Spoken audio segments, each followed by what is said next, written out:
Very good morning, ladies and gentlemen. Once again, Vanakkam. I am very much honored and privileged to welcome you all on behalf of the state of Andhra Pradesh, a state where abundance meets prosperity, to its special roadshow at our own Namma Chennai.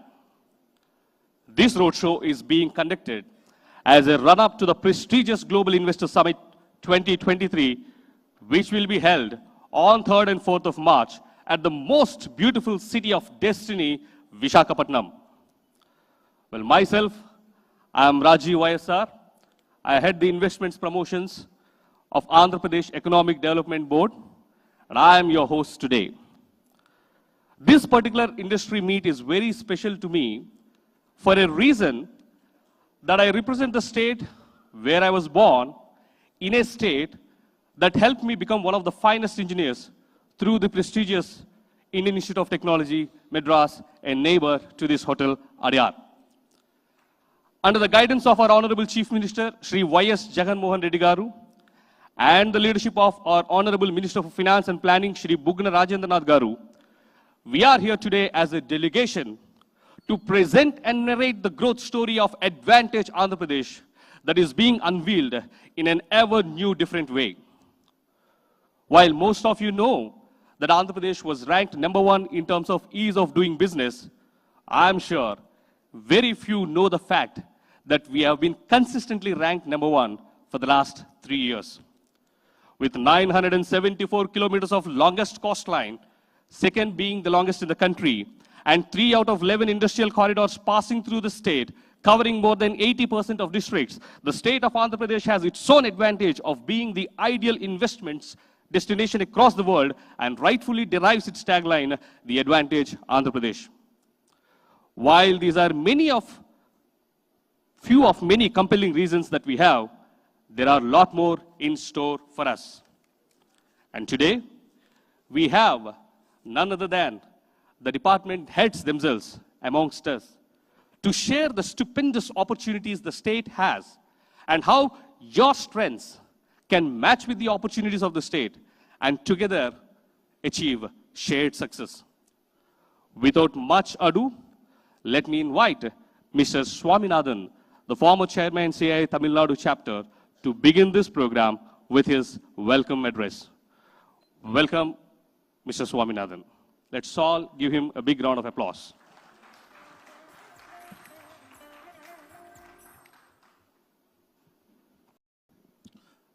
Good morning, ladies and gentlemen.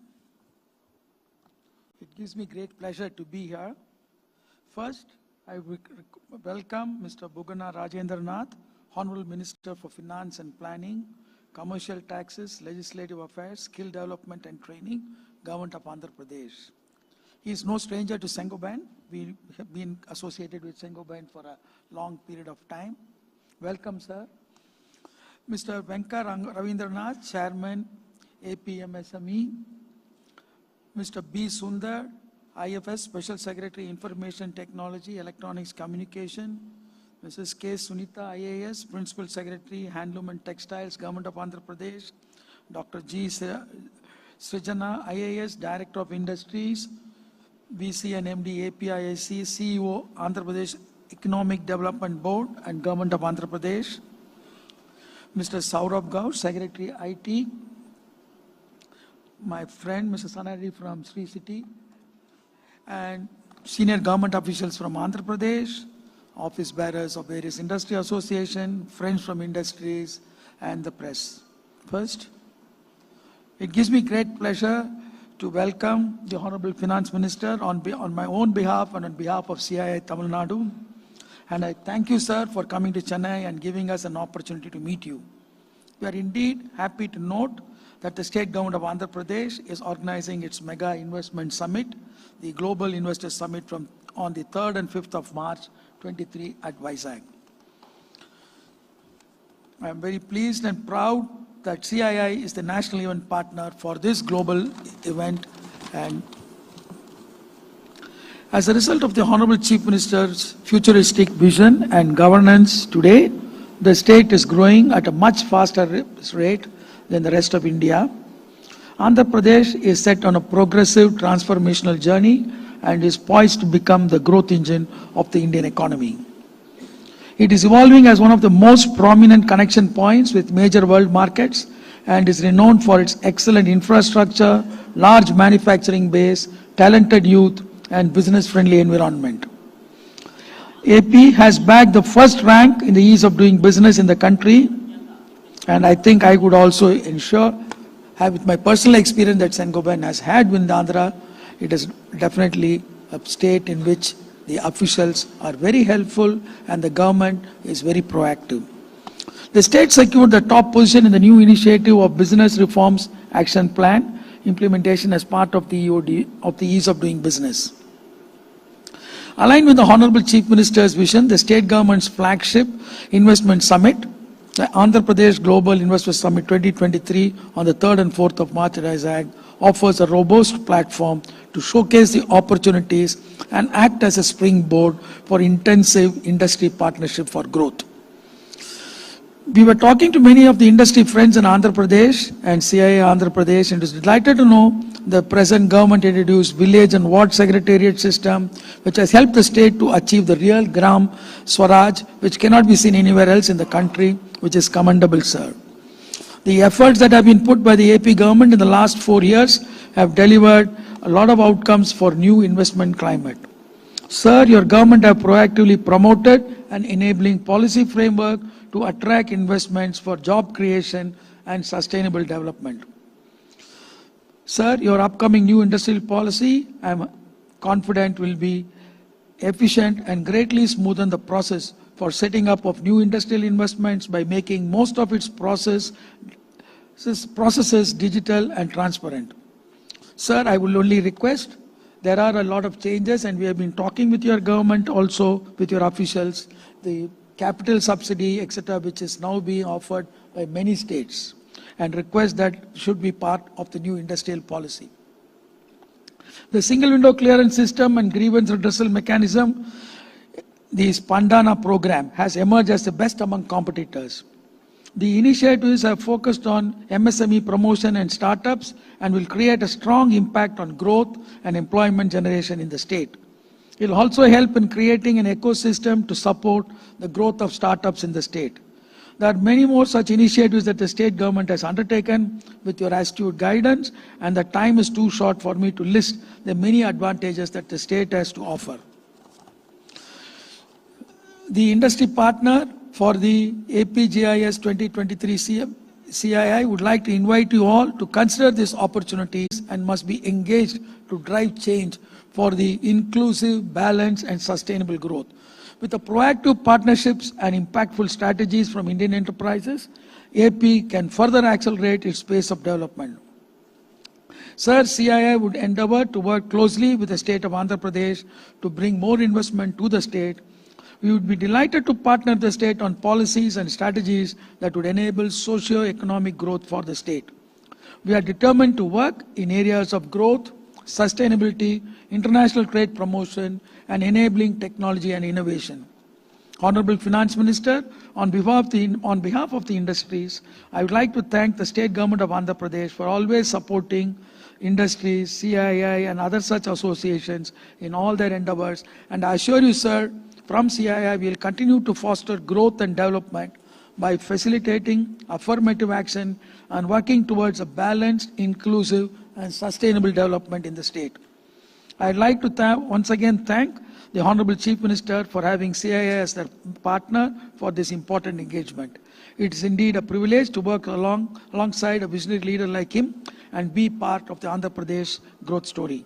I'm sure with the numerous advantages that the state is offering, my friends from the business community present here will also be keen to partner with your government during the AP Global Investor Summit for a stronger, developed India and a more competitive Indian industry. Thank you.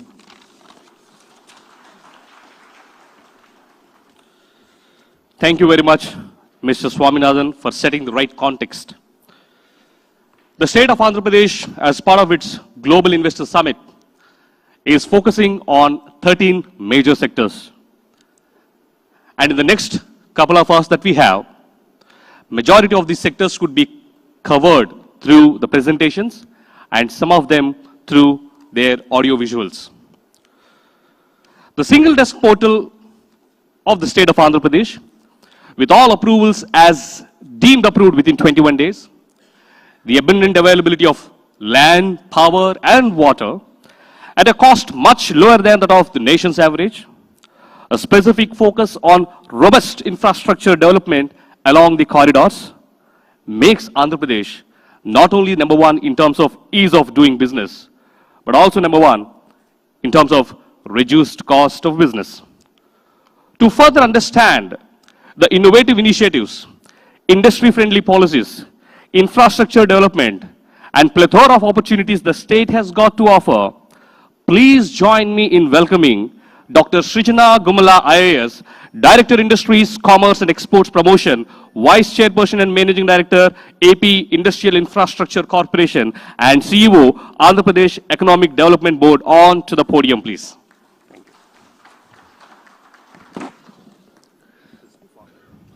Thank you, Rajiv. A very good morning to everybody.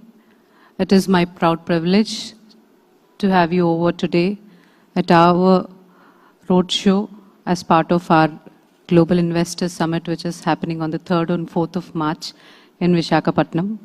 As the Director of Industries, it is upon me to introduce the industry scenario and the ecosystem available, some of our strengths, and many of the opportunities that the state offers to the potential investors and the experience which the already existing investors have with us. Andhra Pradesh has traditionally been a very entrepreneurial state. The people of Andhra Pradesh, the Telugus, have been entrepreneurial all through the history. And that history, I'm sure all of us will agree, is a shared legacy and shared story of Tamil Nadu as well, with which we share the cultural ethos. So I really consider the people of Tamil Nadu as an extension of our families and the brothers in arms. So I'm very glad standing here talking to the family, extended family that which we are. So thank you very much for coming in today. Just a snapshot of what we are looking at. Andhra Pradesh, as already said, has the second longest coastline in the country with 974 square kilometers, so which is an inherent geographical strength that we have. With 11.43% of growth rate in 2021, we are the highest growing state in the country. So that again, I would say, is an inherent strength which is with us. With 70% of the population in the workable age, the demographical dividend is again the inherent strength with us. 8% of the country's exports are being contributed from our state. All these certain inherent strengths, coupled with the administrative reforms and the ecosystem that we have built in the state, has resulted in the consistent ranking of #1 in the ease of doing business, which is evaluated by Government of India across all the states. The Business Reforms Action Plan, evaluated on Government of India, last couple of years, it is on 100% perception survey of the industries who are working with us. So on that, we have an exemplary 97.8% approval from all the investors who are working, which resulted in the number of ease of doing business. While we are talking about development, we are not far behind in the sustainable development goals.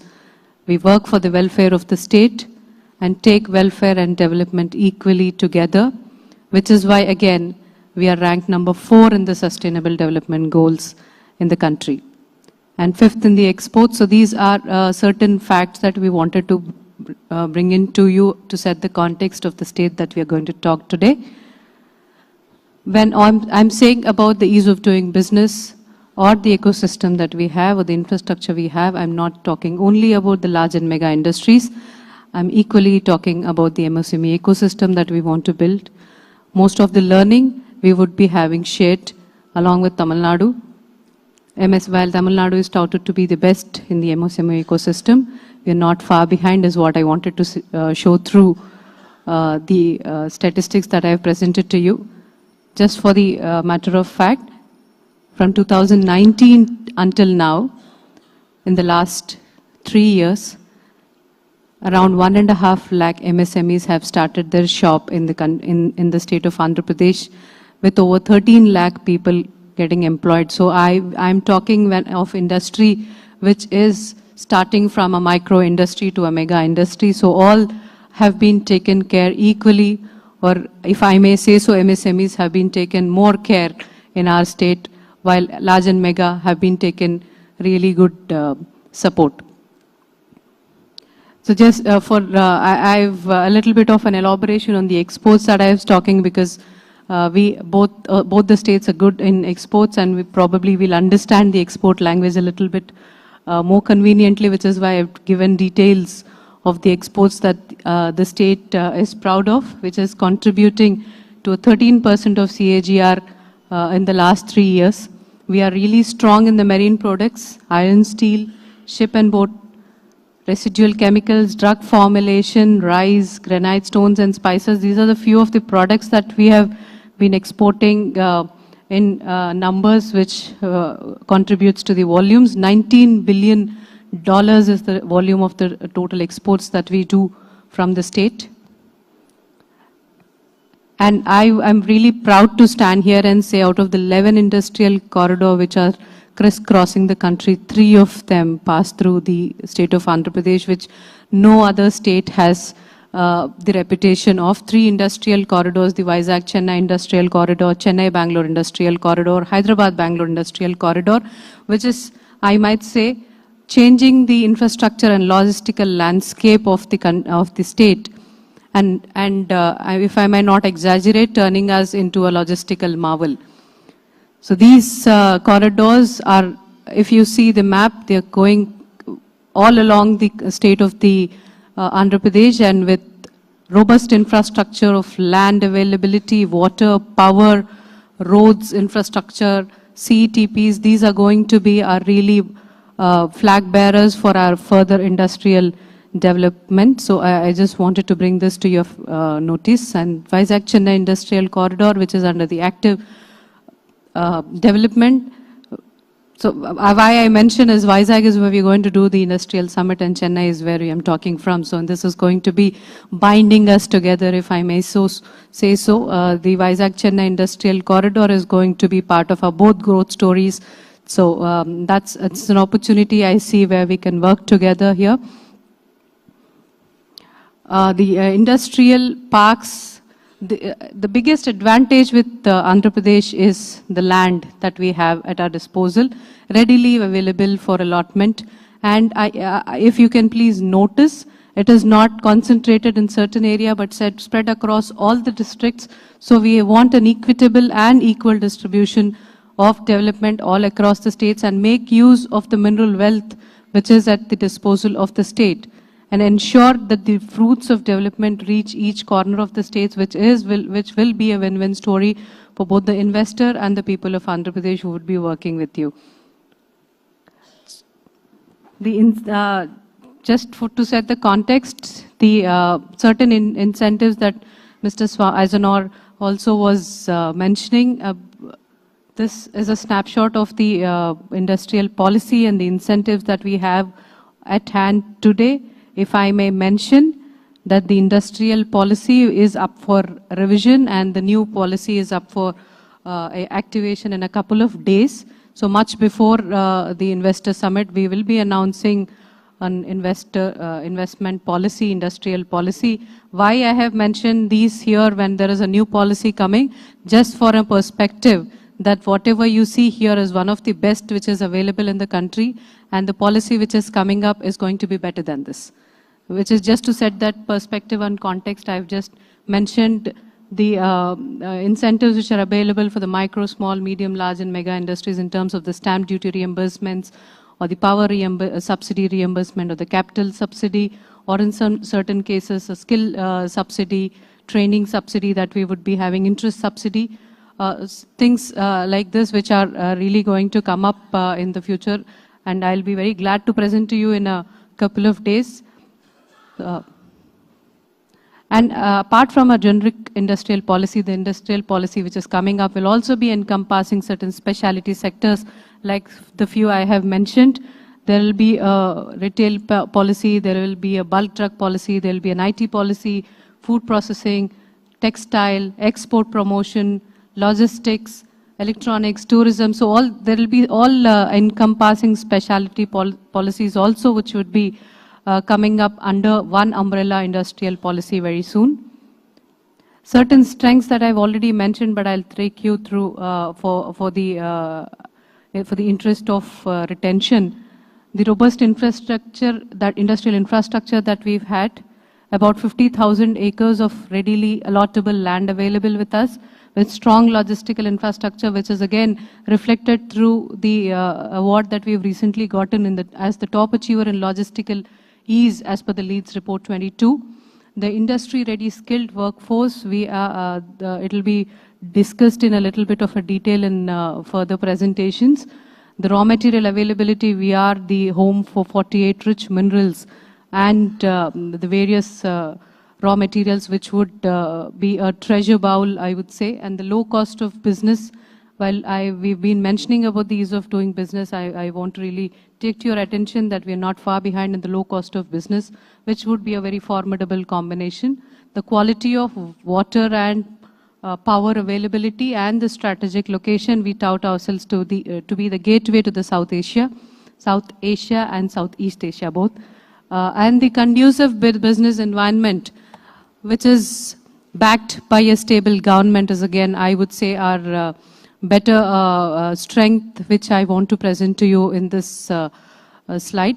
The opportunities are huge, as has been mentioned in the introduction. For the sake of the summit, we have chosen 14 sectors to focus on, which certain sectors will be presented to you today at length. There are other sectors that I will want to briefly mention.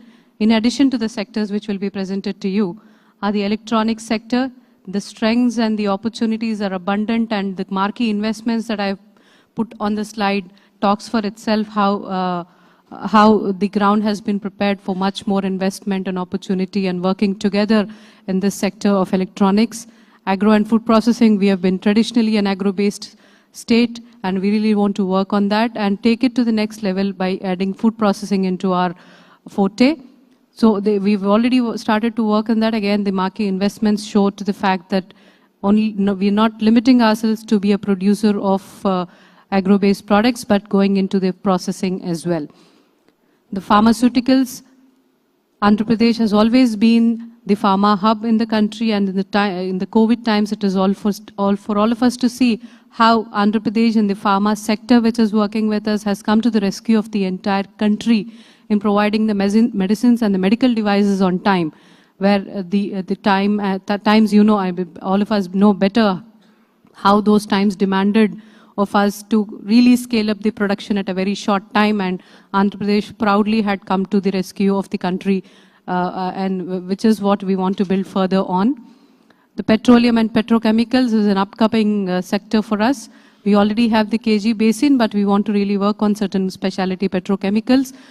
Certain work has already been done. There is an opportunity to work together there. The industrial and logistic infrastructure, I have said in my beginning that we want to tout ourselves and turn ourselves into a logistical marvel and make use of our inherent geographical strengths, which is where we are working with multimodal logistic parks, both from the PPP sector and from the government sector. Few of the already existing logistical infrastructure has been presented to you in the slide. Automobiles and EVs. The future of automobiles is electrical vehicles, which is why we want to really work together in the EV. Raw materials would be through the RBKs and the farmers.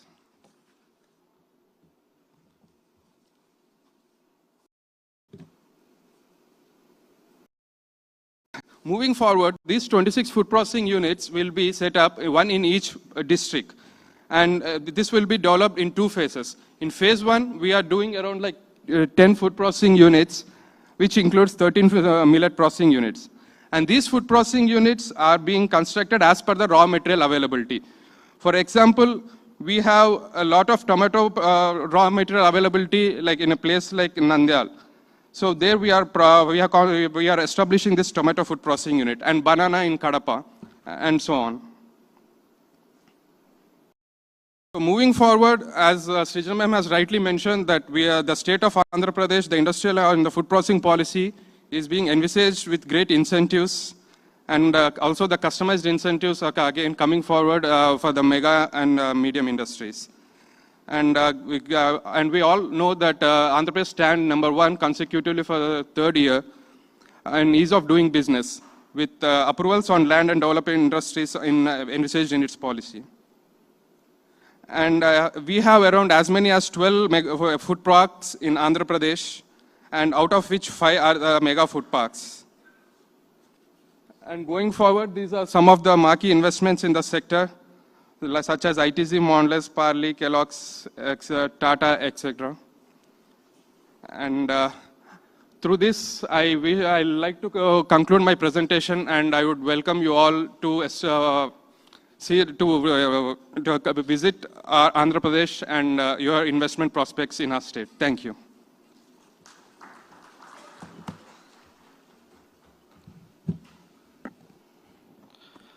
Thank you, Rahul.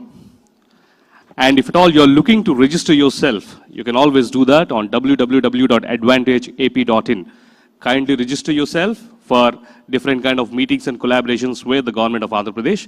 And you also have a QR code outside for you to download the e-brochure of the Global Investor Summit. To further understand and retain the information shared by Rahul, we will now all watch a small AV on the food processing sector, which gives us a clarity furthermore on the state and its opportunities in the food processing.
Very much.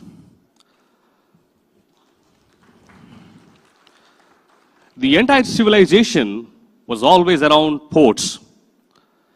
And history has repeatedly proven that trade and commerce activities are immensely active again around ports. It's no wonder that the nations with the busiest ports are among the wealthiest too. Our Honorable Chief Minister, Shri Y.S. Jagannath Reddy Garu, strongly believes in port-led industrial and infrastructure development. Hence, to the existing 6 ports that we have, we already have envisioned and commissioned to add 4 more new ports. To further elaborate on the same, let me welcome Lieutenant Commander Shri Ravindranath Reddy, Deputy CEO, AP Maritime Board, to take us through the journey of the ports and what the state has got to offer us. Let's all welcome him with a big round of applause.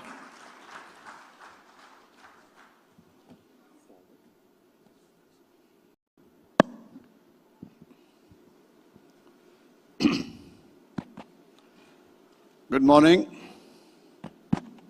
and ellarku vanakkam. Unfortunately, my linguistic talent in Tamil is limited to this. However, my respect and admiration to the entrepreneurial talent and industry of Tamil Nadu is unlimited.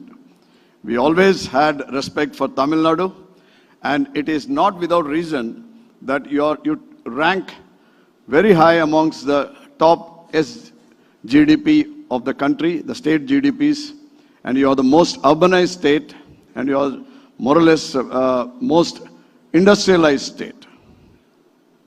The humility and perseverance and hard work of Tamilians is definitely, and I would say it is a collection of the letter P.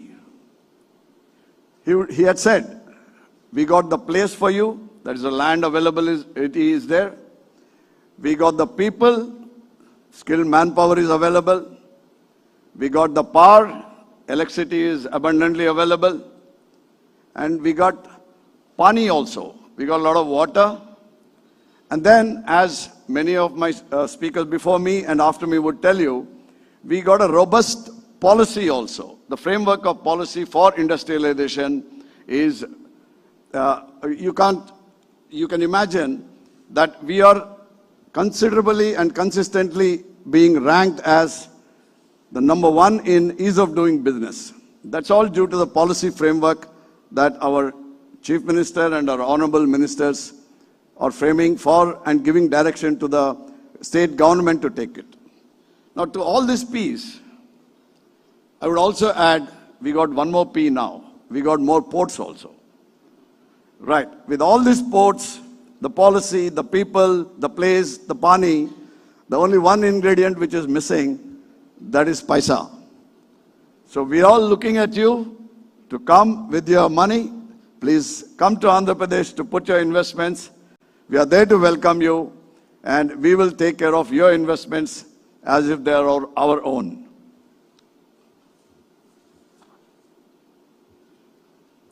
You may have noticed, now coming back to my core domain, the sea.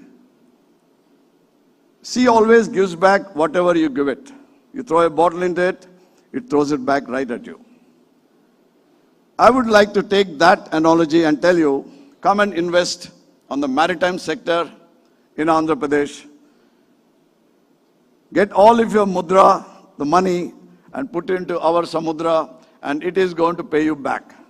I can assure you, with all the infrastructure that we are creating in the ports and fishing harbors, there are a lot of opportunities which you can explore and exploit. And we are there to support you all the way and all along. Now, to show you what is the infrastructure that we are creating, I would like to take you through a little presentation which has just about 3 or 4 slides, where I can enlist all the infrastructure. Please take note who are all the entrepreneurs from the maritime sector, and also industrialists whose industry or whose projects are very cargo intensive. Because we are not looking at ports as just a terminal, as just a facilitation point, as a transit point. Now the paradigm of ports has changed universally, and the port is no more a kind of a collection of berths. It is an industrial complex in itself, and we are willing and trying to create that paradigm in Andhra Pradesh. So we are having a lot of land attached to each of these ports, ranging between 5,000 to 10,000 acres, readily available. And any industry which is cargo intensive, that is, which uses a lot of logistics, please look at the ports to establish a project nearby.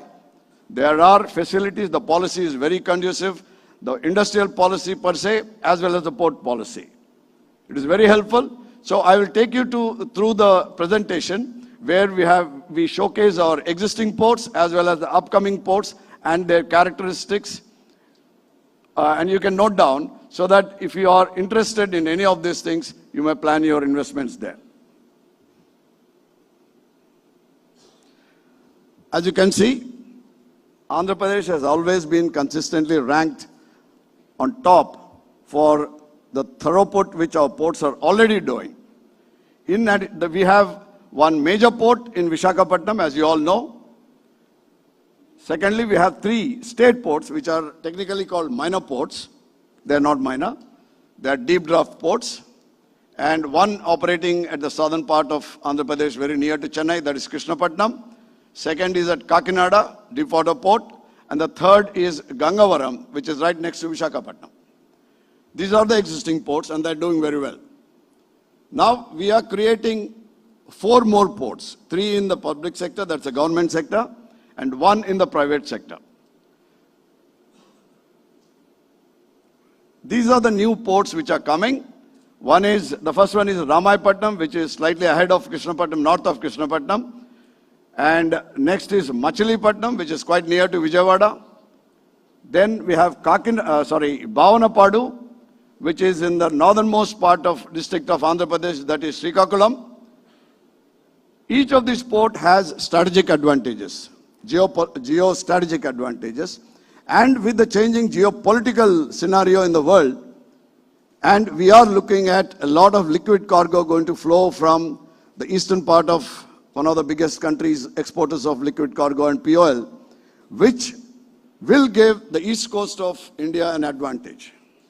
Definitely, you are also on the east coast, so you might be thinking, why should we come to Andhra Pradesh? Now let me tell you, Andhra Pradesh is much nearer than Tamil Nadu to the center of India. So you will be covering a lot of distance on land instead of land by sea, and therefore it can add some advantage for anybody who's thinking of doing business with the main hinterland of India. So we would like to have a look at you to have a look at this, where the Bhavanapadu port and the Kakinada and etc., they're very near to the central and northern hinterland of India. Look at it at that angle. Then there is one SEZ port which is coming up in Kakinada, in addition to the existing port, which is a private entity who is developing this, but he is also developing a deep water port. Now let me add one more thing here. As you can see in that table, the depth available is something which I would like you to make note of. Anybody in the maritime field will understand the basic problem that Indian ports are facing is about depth available. The average depth is about 13 meters in the national average. Whereas, as you can see, the average depth of ports in Andhra Pradesh is nearing 16 to 17. Now, this is a paradigm which is going to help the new paradigm of large vessels, larger and larger vessels which are taking to the seas, and therefore decreasing the cost of logistics. So tomorrow, any industrialist who's having his eye on cutting down costs on logistics, he will have to be nearer a port which has got larger depth and therefore can invite deep draft vessels. We are there with all the draft available and depth available right in front of you. Please make note of it. And like I said, each of them has certain parcel of lands attached to it as a core port area as well as port proximal area. So we are looking at port-led industrialization, as speakers before me have told you, that port-led industrialization is a core thrust area for our government. As you can see, the way we had invested in the infrastructure, no other state in this country is even building a port right now. We are building 3 of them. That's a bold decision our dynamic chief minister has taken, and we intend to follow through, all of us here. Right. Now I've given you the infrastructure we are creating about the ports, and I'd just like to take you through. Most of you know already what a port ensues. And I'll just tell you what all the industries that can benefit from this. As you can see, a lot of industries which are core shipping industries like shipbuilding, ship repair, etc., ship logistics. We are looking at a lot of logistics parks, multimodal logistic parks to support our ports. So there is a scope for large logistic companies to set up shop in Andhra Pradesh. Then we have green energy, of course, as we are talking about in other sectors also. We are looking for developing a lot of green energy on the marine sector too. Marine sector has a specific advantage in the green energy production area. As you may know, offshore wind energy is one of them, tidal energy is one of them, and what have you. Any of these ideas, green hydrogen is definitely there. We are looking at it along with our energy department, operated from there. Now we are building 9 fishing harbors, and make a note of it, all of them with proper breakwaters and dredging and dredge channel to accommodate deeper draft fishing vessels, and in times to come, maybe we can accommodate coastal shipping, coastal runners also in these fishing harbors. So 9 of them are being developed, and this is going to enhance our sea catching, the catch from the sea. We are already #1 in aquaculture. We would like to increase our sea catch also, and thereby increasing the total available aqua produce, raw produce, as the maximum in the country. Along with that, now let me also tell you one more opportunity here for entrepreneurs who are in the aqua field. Every fishing harbor is going to be having a space around 50 acres to 60 acres attached to it, and we call it an integrated food park. So this is going to leverage the sea catch as well as the local aquaculture produce, and we are giving it for a development of private entrepreneurs. And we had, you can contact us, anybody in the aqua field, for interest. If you have interest in this field, please do contact us. We will help you with the details. And again, the same thing about the opportunities in these fishing economic zones. I will not dwell on it. And these are the contact numbers which you can contact for any of these requirements. And therefore, we will help you with any support that you require till you can ground your investment as well as take it forward and help you with all through your cycle there. And one thing I would like, lastly, I would like to add about our shared maritime histories and traditions, what Dr. Srijana has told you. I will not touch upon it, and the cultural similarities, language, etc. What I would like to tell you is, when we separated from Tamil Nadu, the erstwhile Madras state, that was Andhra Pradesh 1.0. When we separated, and we were there with the Telangana, and together we were Andhra Pradesh 2.0. And today, as we bifurcated, we are Andhra Pradesh 3.0. And ladies and gentlemen, I would like to tell you, we are raring to go. So please do come to Andhra Pradesh. This is a different Andhra Pradesh. Approach us. We are there to look after your interests. Thank you very much. Jai Hind.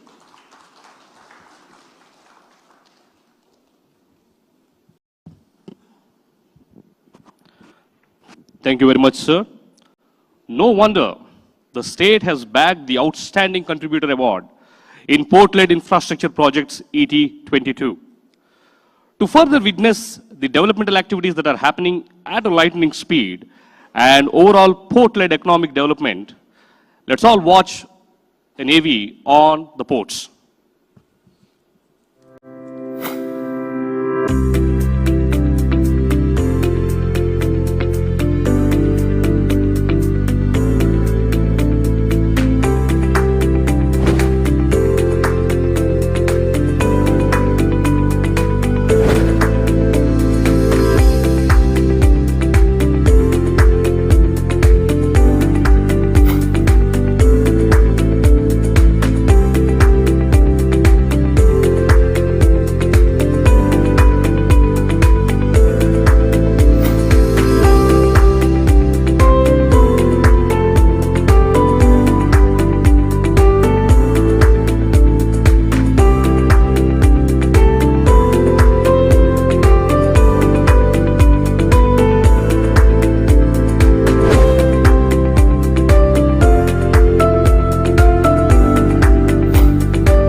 with two good examples right in front of us, be it Mr. Sundar Pichai from Madurai or Mr. Satya Nadella from Andhra Pradesh. Both the states very competitively produce some of the finest engineers and contributed to the corporate leaders to the world. Let me also tell you that 25% of IT workforce and Indians in the US are from Telugu-speaking community. Apart from such talented workforce, the state also has a well-integrated electronics manufacturing clusters with complete value chain rightly integrated. With 3.5 million phones produced every month, that translates to 1 mobile phone per second, contributing to 10% of national electronics production and 5% to the nation's electronics exports, the state of Andhra Pradesh is the best investment hub for IT and electronics. Electronics and IT sector continues to transform lives, businesses, and economies across the globe and continues to be the focus sector of the government too. To know more about the state's approach through these electronic manufacturing clusters and its ambition to be the state of destination and hub for IT and electronics, let's hear it from the man himself, Shri Saurabh Gaur, IAS, Secretary, IT, Electronics and Communication, Skill Development and Training Department, for his insights on the opportunities in the state of Andhra Pradesh in the electronics and IT sector. Welcome, sir. Thank you so much, Rajiv. Honorable Minister, my colleagues from the government and industry champions, it is a matter of proud privilege for me to be presenting the most valuable sector, that is electronics and IT sector, and the opportunities that you will find in engaging with the sector in the state of Andhra Pradesh. So while my colleague Rajiv has given a great introduction, and the earlier speaker, Ravindranath Garu, he spoke about paisa and money and 5 Ps. I believe he meant value. And value is what, apart from the money and the investment that has to come, I believe we would want to invite you to the most valuable sector today. Look at the companies around you, and you'll find that the biggest companies today are the companies that are in tech. And that is where I think Andhra Pradesh also has a great play. If the country has to become a $5 trillion economy, if the country's digital economy has to become $1 trillion, we in Andhra Pradesh strongly believe that 10% of that digital economy will be from the state of Andhra Pradesh. And we have very good reach, is very well poised to take lead in that. With our cities such as Visakhapatnam, Tirupati, and the other cities that are making a huge stake, cities such as Kurnool, Ongole, Anantapur, Nellore, and so on and so forth, Vijayawada, Guntur. All of these cities have seen a spurt in IT and IT-enabled services and the overall digital services and product economy taking huge shape in the country, in the state, and all these companies that are here, these are testimonies to this fact. We have a strong set of policies to support IT sector in Andhra Pradesh, ranging from employment remunerations for employment generation, depending on the nature of skill sets that are being brought for every employee for a period of 1 year. There are kind of employment subsidies that are made available. Especially during the COVID time, we had work from home policies also, where we provided support for people who are working from home. So all these, the policy in detail is available, and we have set up a stall outside, and the engagement agency, EPITA, the volunteers available there to help you understand the policies much better. I'll not spend much time on it because to me, IT companies, more than the policy, it is an ecosystem that drives the investments there, and that is what we take pride in. Apart from the fact that there's a huge amount of land bank also that is available, and let me directly take you to the land bank, the IT parks that are there. So apart from the existing Seven Hills ecosystem in Visakhapatnam, where we have the Millennium Park, we have the Seven Hills that are dedicated for IT space, we have a lot of data center activity also happening there. The fact that there's going to be an undersea cable termination in near time in Visakhapatnam, and lot of innovation activities happening there. So to build upon that, in the greenfield airport that we are going to have in Bhogapuram, we have identified land and earmarked it for IT park. So in another 2 to 3 years, I believe this is something of the likes that you see in other places, other parts of the country. We'll have a very strong, vibrant IT park coming at Bhogapuram. Next to that, we have in Tirupati, also not very far from the airport that is there, there is a IT park that is already coming up in Pallam. It is on 25 kilometers from Tirupati airport. And it is here again, we already have a lot of investor interest coming up. The fact remains that today in Visakhapatnam, we are short of IT, ready to occupy IT infrastructure. So we have lots of inquiries coming up. And that is where we are collaborating hugely with the private sector also, with the developers also, and saying that, look, these kind of investor inquiries are there, and how quickly can we turn it up? And how quickly can we make more and more infrastructure available? And with a 4 or 5 year horizon, we are preparing all these IT parks, all very strategically located, where I believe there is a lot of opportunity that is coming up. So Pallam in Tirupati is the next one. We actually have videos in all of that, and we are in the process of setting up digital twins also, so that you can have an immersive experience in terms of how these parks are going to be like, the rendered images, and also the existing development that is happening, so that one can, sitting wherever one is, understand how the park development is happening. There is another park within the Tirupati Tuda township where actually mixed-use development is happening, so residential facilities are coming up, and we have earmarked 25 acres of land for a mini IT park with a structure that is going to come out, a marquee structure that will come out there. Then on the Andhra Pradesh-Karnataka border, not very far from from Bengaluru airport also, an hour and a half drive, in Teklodu, we have an IT park which has been proposed, for which land also has been acquired. So it is looking at IT and niche IT products. For example, if a lot of semiconductor design companies that are there, they would want to come and set up space there. Similarly, in the drone and robotic process, the human-computer interface ecosystem also, we look at this as our park to propagate this kind of ecosystem. There's another IT park not very far from Teklodu. It is in Kapalbanda, where again we are proposing IT development activities. And we are happy to engage with you, understand your specific needs, while we provide the general infrastructure in terms of power connectivity, in terms of water availability, excellent connectivity. These are all adjacent to national highways, so that connectivity is not an issue. But also other needs, the hygiene requirements that are there for an IT park to flourish. We would be happy to bring all of that together for you.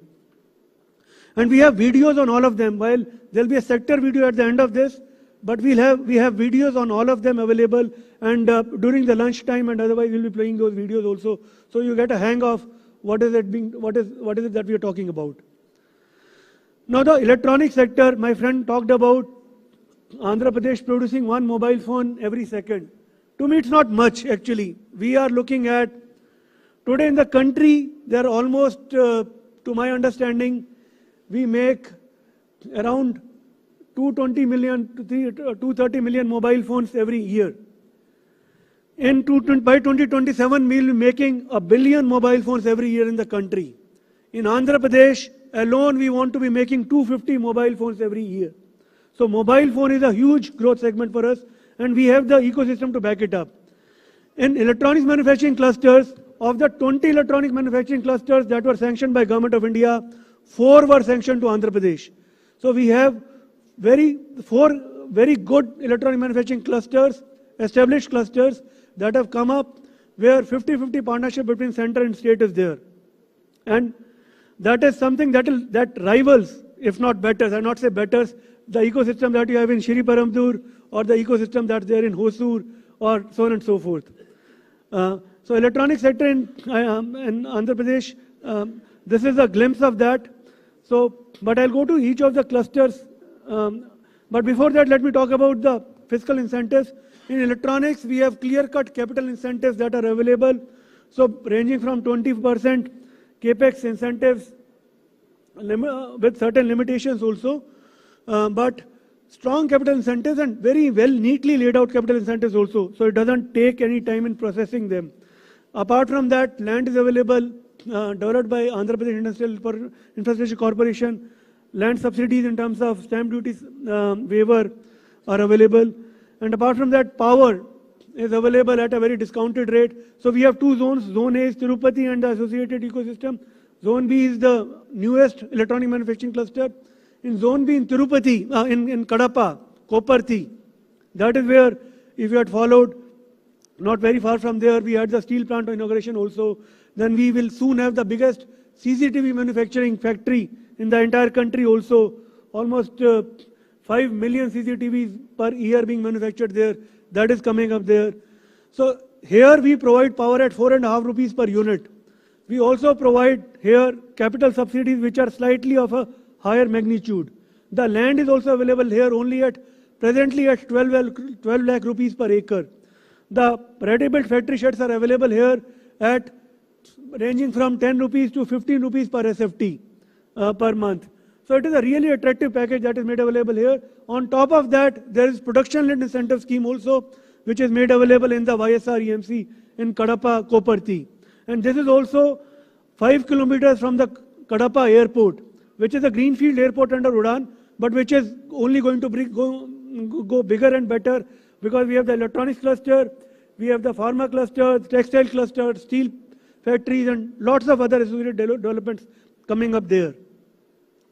So this is the PLI that is offered at YSR EMC, the electronic manufacturing cluster, where at 100% of the fixed capital investment spread over 10 years, we start giving you production and incentives ranging from 5% every year on the production value going up to 1%. So whichever companies are getting Government of India PLI, they are automatically eligible here. Companies that are not getting Government of India PLI scheme also, whether you are engaged in air conditioners or CCTVs or smart meters or components or any other electronic and telecom device, and we have a fairly liberal definition of that. We are happy to bring you to Andhra Pradesh, to Koparthi, and offer you production and incentive scheme also. So these are the clusters. This is EMC Tirupati 1.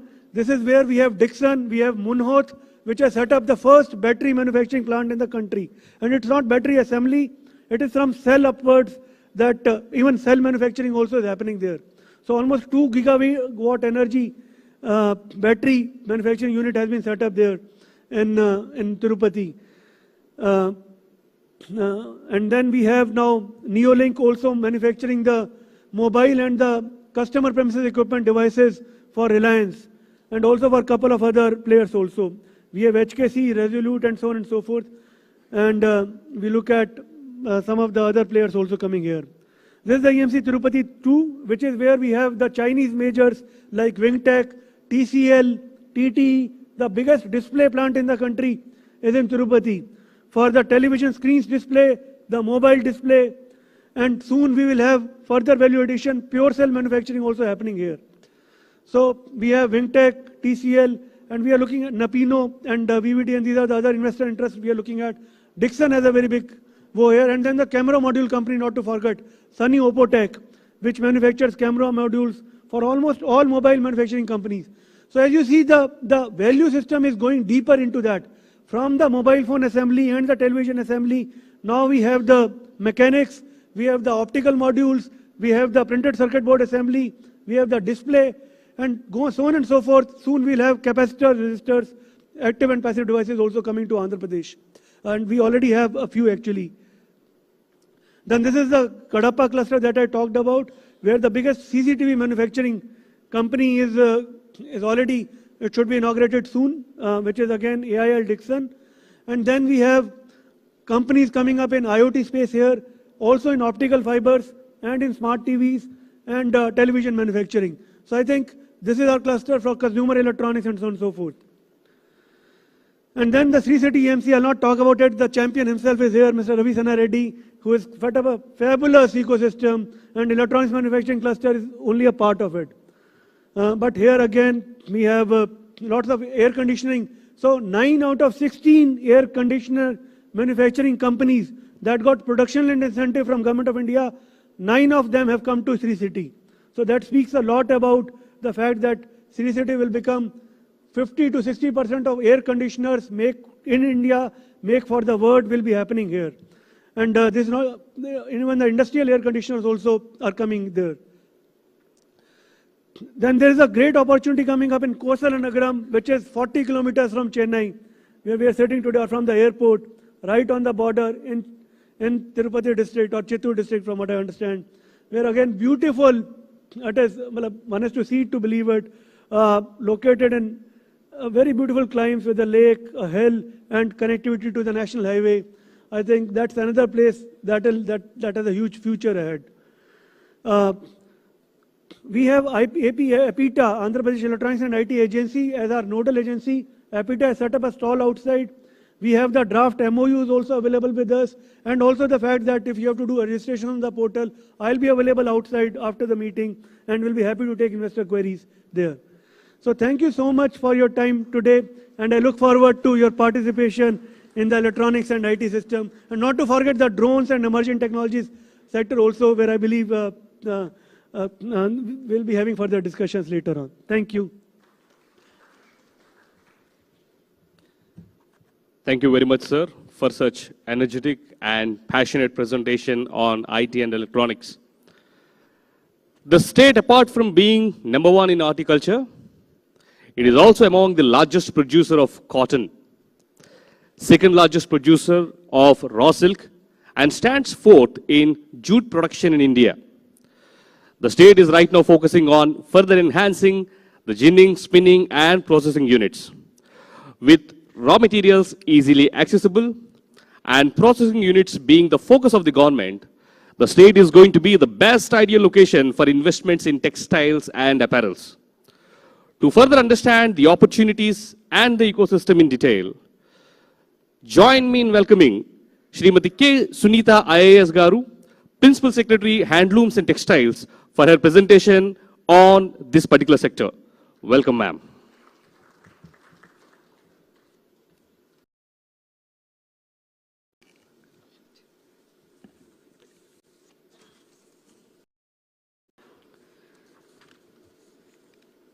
Respected Minister for Finance, Planning, Commercial Taxes, Legislative Affairs, Skill Development and Training, Shri Buggana Rajendranath Garu. Secretary IT, Saurabh Gaur. Srijna Gumala, Director Industries. Past Chairman CI, Mr. Ethan Hover. Ravi Sannareddy, MP Sri City. Vanka Ravindranath Garu, Chairman MSME Development Corporation, and all the distinguished guests today. Good morning. The textile sector is something which sounds non-serious, but one should understand how important it is, because I think it's one thing which we can't afford to neglect. No matter we have our food or anything else, clothes are a necessity. And that's what defines a person, whether it's a South Indian, North Indian, American. The way one dresses always reflects the traditions or the culture of the person and the mood of the person, or what the person is trying to project himself to be. A serious executive or a teenager with his own casual style, or a pretty model. The person defines himself through his clothes, and that's why textiles is very important. And textiles is important both for Tamil Nadu and Andhra, because I think we not only have the textiles in terms of today's modern factories and other things, but we always had our privileged handlooms, whether it's a Kanjivaram of Tamil Nadu or the Uppada or Venkatgiri or Dharmavaram of AP. In North India, they're very famous and they're really appreciated well. Textiles approximately cover about 2% of India's GDP. We are 18.2% of the manufacturing sector, and the share in exports is around 11.4%. India holds 4% of the global trade in textiles, and textiles is the second largest employer after agriculture, providing direct employment to about 45 million people and 100 million people in the allied industries. The Indian exports to textiles are expected to reach $100 billion in the next 5 years, growing at a CAGR of 11%. Unlike other industries where normally around 12 jobs is generated per industry, the textile sector generates around 30 jobs. And in the garmenting section alone, they generate around 70 jobs or more than that. And another important part of this textile sector, as all of you all know, is that this is the area where most of the women, more than 70% are women. This is a sector which really cherishes women, and it is very important for us. In the textile ecosystem in Andhra, we have ready-made and technical textiles in Visakhapatnam, Ankappally, weaving, processing and made-ups in Prakasham and Bapatla, ready-made garments in Anantapur, Kadapa, Kurnool, weaving, processing and ready-made garments in Chittoor and Nellore. We have around 10 textile parks. 6 of them are owned by the government and 4 of them are owned by the private sector. This map generally shows you the kind of distance which is there from Chennai to each of these parks. Just to highlight that after we bifurcated from Chennai, we still are very close to you in terms of distance, the borders and the textile parks. Venkatagiri, Sri City is just 75 kilometers. I'm sure many of you all would have been there. Venkatagiri Textile Park 146, Tarakeshwar Textile Park 82 kilometers, Maas is 146 and Chirala Handloom is 360 kilometers and so on and so forth.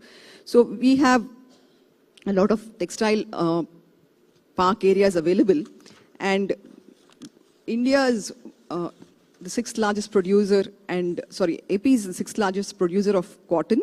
We produce around 17.08 lakh bales of cotton, and this is produced mostly in 10 districts. We are the 7th largest producer in jute, and we produce around 10.4 thousand bales with the 13 jute mills in the state, mostly in Vijayanagaram and Srikakulam. We are the 2nd largest producer of silk. Dharmavaram and Venkatagiri are the main areas that's towards that's been producing silk. Advantage, but in terms of the business, I think it is an advantage to look for cost of the production, and then this becomes a part of that calculation.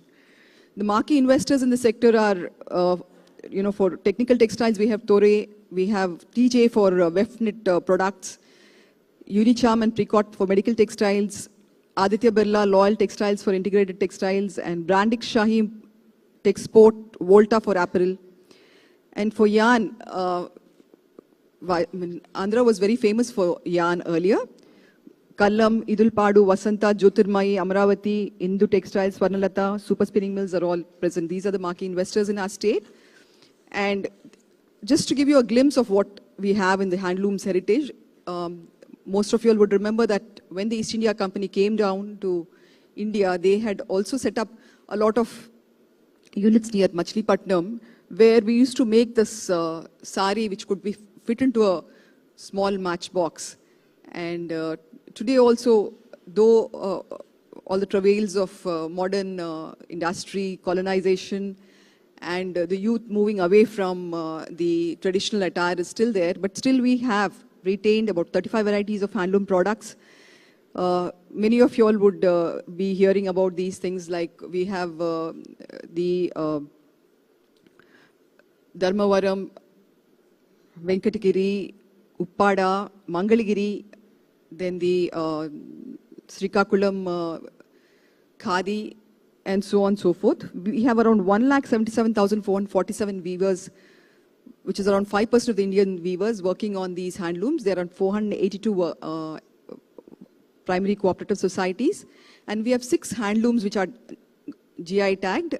They are again Mangalagiri, Uppada, Jamdani, Dharmavaram silk saris and Pavadas, Sri Kalahasti Kalamkari, Venkatagiri saris, Pedan Kalamkari, and the opportunities and strengths of our textile sector. I think when I speak to my Tamil brothers here, I would like to say that our posts are very near to, our textile parks are very near. We are separated by a border, and based on the past experiences of sharing our state, culture, the dance forms, the music forms, the actors, actresses, sometimes even the politicians, we all have always been working together. And today we have a lot of Telugu diaspora in Tamil Nadu here who have done a lot to the state. I'm sure after having developed Tamil Nadu so much, they would also like to look at their own state and do something for the investments there. And if you compare the distances of the textile parks from Chennai to the textile parks in Tamil Nadu, you have Periyar, I'm sorry, Anna Handloom Silk Park in Kanchipuram. I wouldn't know how to pronounce this, but yeah, this is 84 kilometers and that's the nearest. And whereas I would say Sri City is even nearer with around 75 kilometers. The next one is again Seema Textile Processing Center in Kadalur, which is 189 kilometers. But we have other textile parks in Andhra, which are much nearer, like the Venkatgiri is 146, Tarakeshwar 82, Maas 146, and so on and so forth. There is a lot of land available in our textile parks with an option of plug and play in around 2,411 acres. We have private parks with 1180 acres, government-owned textile parks with 1231 acres, and in addition to the APIC parks with 14,184 acres. We have given special emphasis to MSME textile units, and there are a lot of MSME textile units in our Andhra which are doing well. We've also trained skill and development centers, and our finance minister here is also, incidentally, the skill minister. So he has made some of our textile units in such a way that we train the students in textile stitching, in juki machines and other things, and then supply them to the parks. So we tried this out in Gajwaka in Vizag, and it was a success, and now we are going to do it in Raidurg and other areas also. We also have this a very, I would say, something unique to Andhra is the huge Jagananna housing colonies, where we have around 53 layouts which have more than 2,000 plots. In these plots, you have so much of labor available that it would be a very nice way of having a walk-to-work concept by developing a garmenting factory there. So there is a lot of land available, and we are willing to look at any investor who would want to come here and start garment units in these Jagananna housing colonies. Sri City also, as you know, is a green and orange park. So we have a lot of land available there. Around 1,000 acres is there. So there also you can, start any of the textile things. Our scope for future investments is the green integrated parks. Then we have mega clustered development. We had parks like Brandex, Sri City and other places which are there, and we would like to invite more investments in this sector. We also have a scope for export-oriented units. The textile exports for India stood at $33 billion, of which AP's share is only $417 million. So the government intends to expand its export market in textile and encourage those units which are export-oriented. We also have a scope for a niche product segment. We could look at organic product of from cotton to the cloth. And there is a lot of, 1/3 of the agriculture area in Andhra is organic. We do natural farming there. So there is scope for that. I know there are a lot of Western countries in Europe and other places which actually look forward for organic garments, and there is scope for this.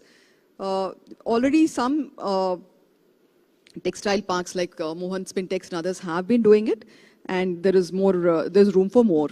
We also could have a kind of variety where we mix the organic cotton and the handloom cotton like Mangalgiri loom fabrics, Pulagutta fabrics, Isukupalli for home furnishing, Kalamkari handlooms, and evolve them into kind of a fusion garment where you have probably a Kalamkari with our lace, and also produce it in such a way that it actually is very good for the export market. We also have Dupion silk for home furnishing, which is very good and generally appreciated. It has adorned the halls of the White House and the French President's House because of the sheer quality and the richness of the fabric. We also have a segment, sunrise segment of technical textiles. You all know about the Medtech zone in Andhra. We also have the about 15 technical textiles in Andhra Pradesh. Global players like Torre and Grasim and other places. There are 3 industrial corridors and there's port-led industrialization. And for all these sectors, we could have a tailor-made incentives extended to anybody who's interested in them. We also have a snapshot of Brandix here. This is a 1,000-acre textile park, and there's still 400 acres available. There's connectivity to Gangavaram port. There is water capacity installed of 20 milliliters per million liters per day. And we have an ETP there with an installed capacity of 22 million liters per day and power with 200 megawatt capacity connected to the national grid. This is done with the Sri Lankan collaboration. It's a very beautiful park, very green, very well laid out. And for those who are interested in textile sector, I would say this is a must-see stop. And the next one is Mass Fabric Park Chillakur. This is in Nellore, and this is the total area is 740 acres, of which we have SEZ area of 581 acres and DTA area of 159 acres. There's a water supply of 35 MLD, and there is a direct access road to Krishnapatnam port, with just 18 kilometers far from there. And there's a CETP of 28.5 MLD discharge. The testimony for speedy execution is Torre for us. This is a 1,000 crore investment in Sri City. The site area is 110 acres, and they provide around 530 employment people, both direct and indirect employment. And they've started their submission of draft DPR on 2017 and went into commercial production in February 2020 through various landmarks which have been projected there. And with this testimony, I would like to again request our Tamilian friends here and the Telugu diaspora who's here to relook at the textile sector in Andhra. We have been very proud of our lineage of handlooms, either whether in Tamil Nadu or Andhra. Textiles also have done very well in Tamil Nadu, Tirupur and other places. I'm sure they would want to do further investments, and probably they can look at over the border to Andhra for their subsequent investments, because places like Sri City or the other places in Andhra are you can travel faster to the Chennai port or to Chennai rather than starting from your own textile units, which are quite far away. And the Tamilians have a very enterprising spirit. And I remember when we were small, anywhere we went abroad, we would either see a Gujarati or a Tamilian. So I'm sure you would want to keep up that enterprising nature and move on and help your sibling state, Andhra. Thank you.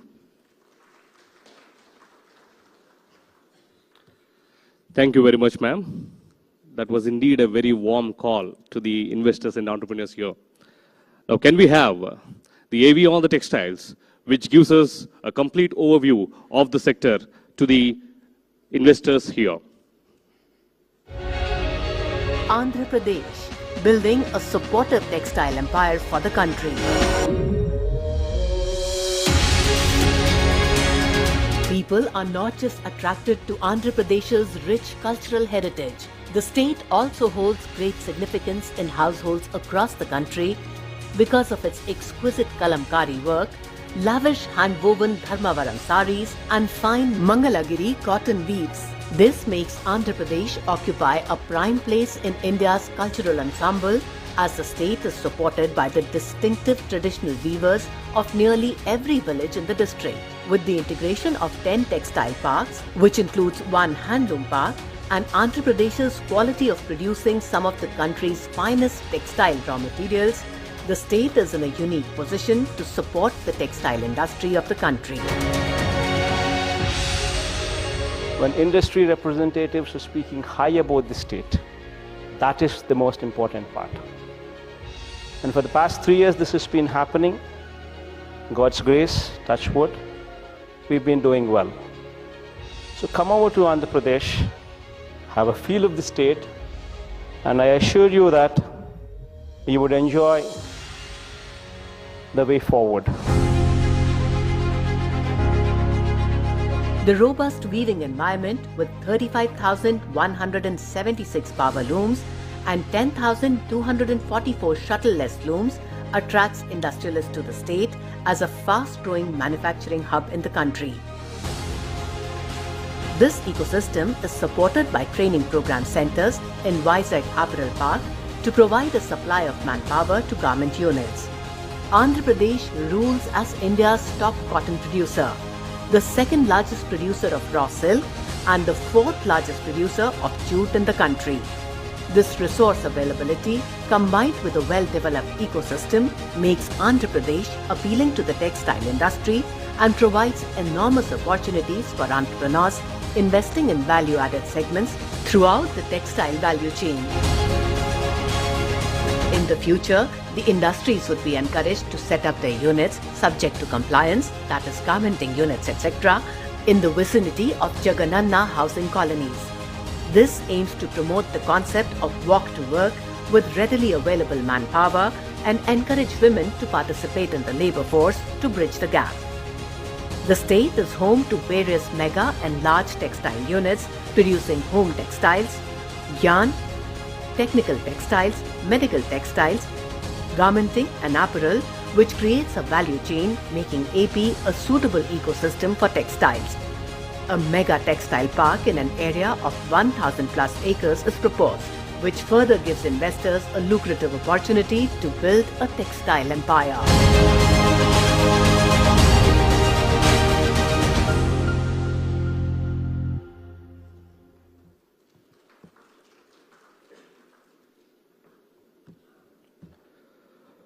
Well, we have an inspiring personality among us, coming from a rural background,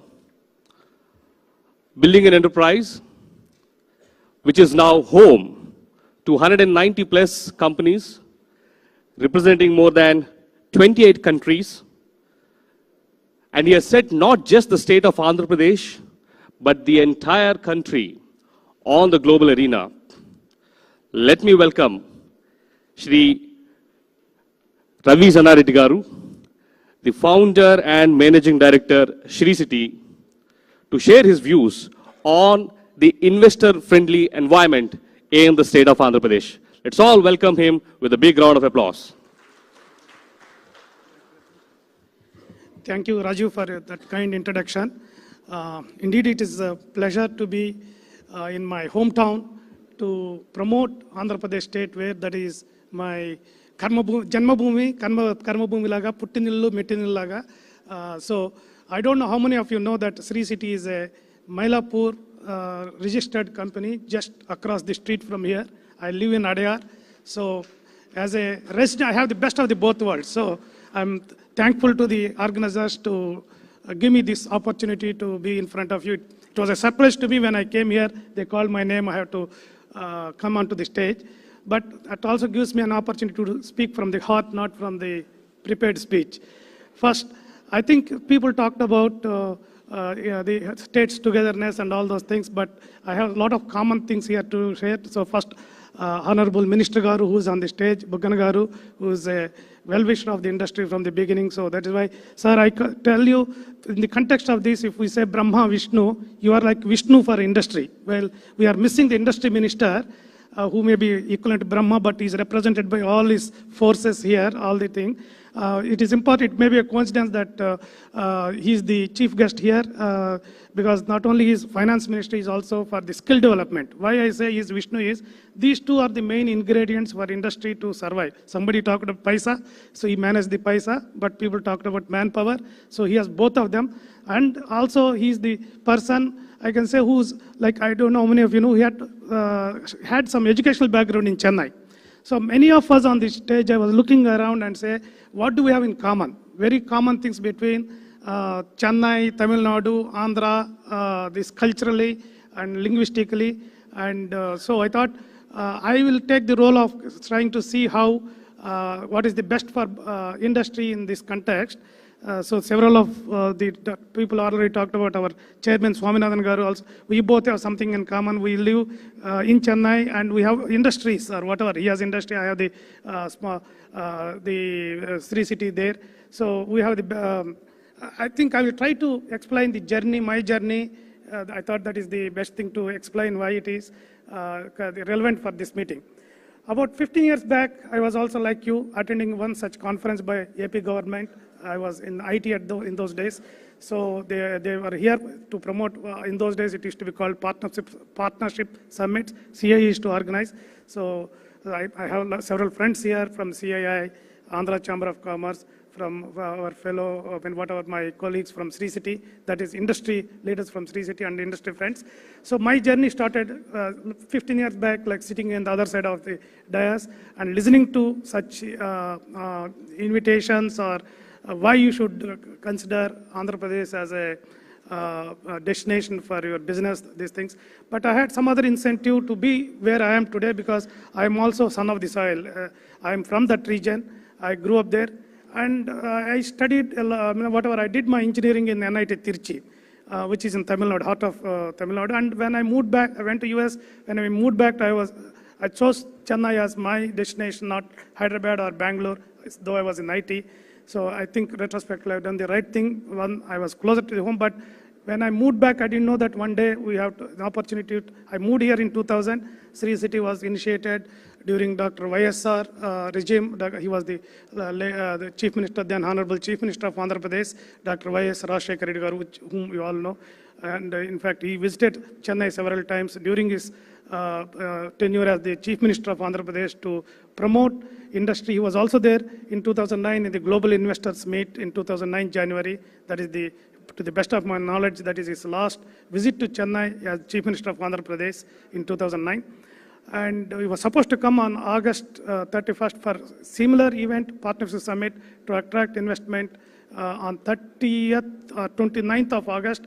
And this unfortunate accident happened on September 2nd. So these dates are still fresh in my mind because he was supposed to be in Sri City on September 9th to inaugurate Sri City, that is 9. We did groundbreak on 8/8/2008. We wanted to inaugurate it on 9/9/2009 with 9 industries that were becoming operational by then. One of them you might be seeing now, I mean, you heard about it a lot, VRV, which makes one of the 2 industries that makes oxygen cylinders in India.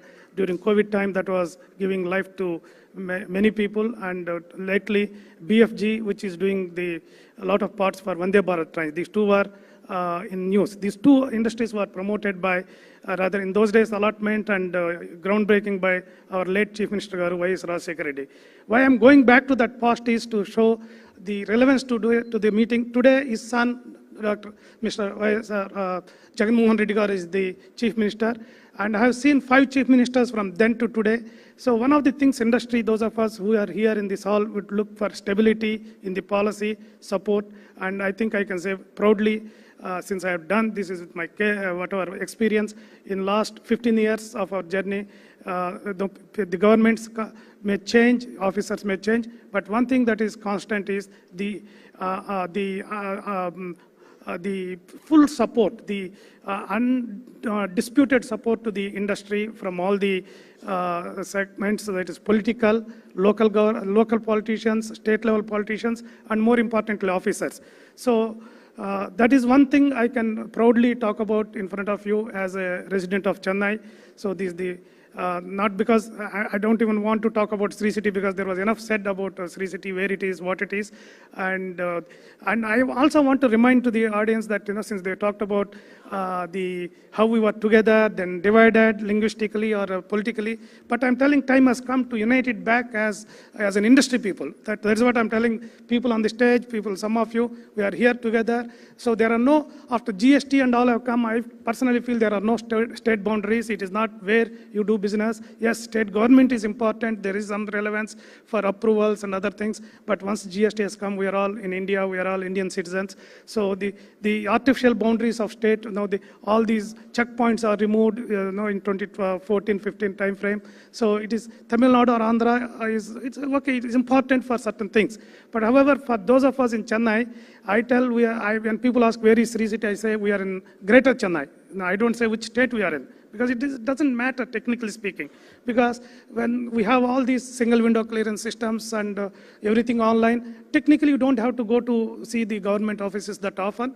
So it is a positive thing that happened in this country. That is how our ease of doing business as a country has improved, and also as a state we are proud that Andhra Pradesh is #1 for 3 years. And also I want to tell you here, getting the first rank as when we are students or anything first, or we say who's the world's richest man and all. But maintaining that is very, very difficult. We have seen several times.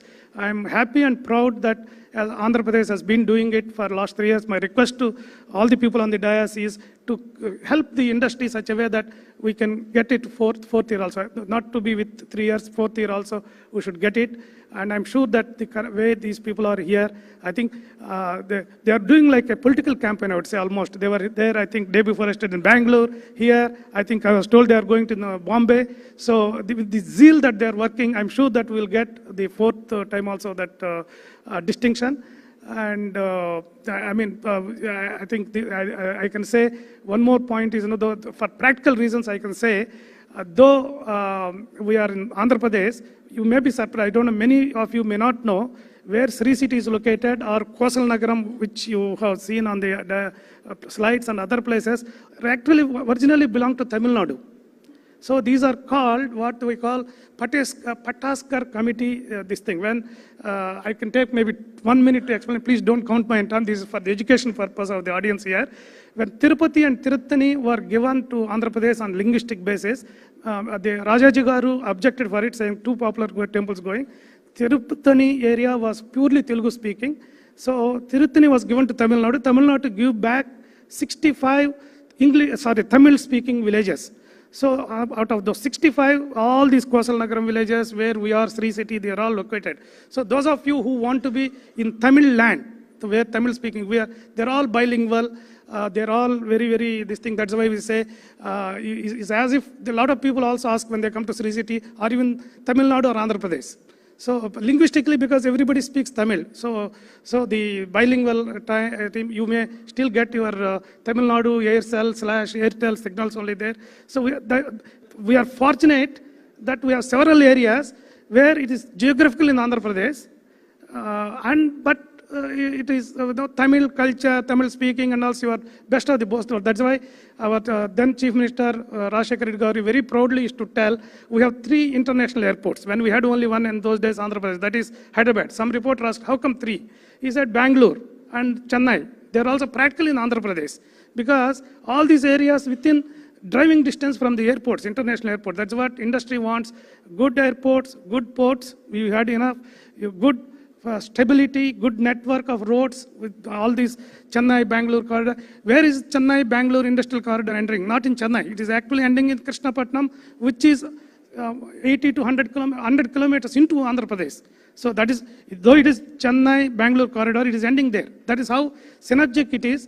So I always tell that we are in Chennai. There are 5 ports advantage to certain locations in Andhra Pradesh.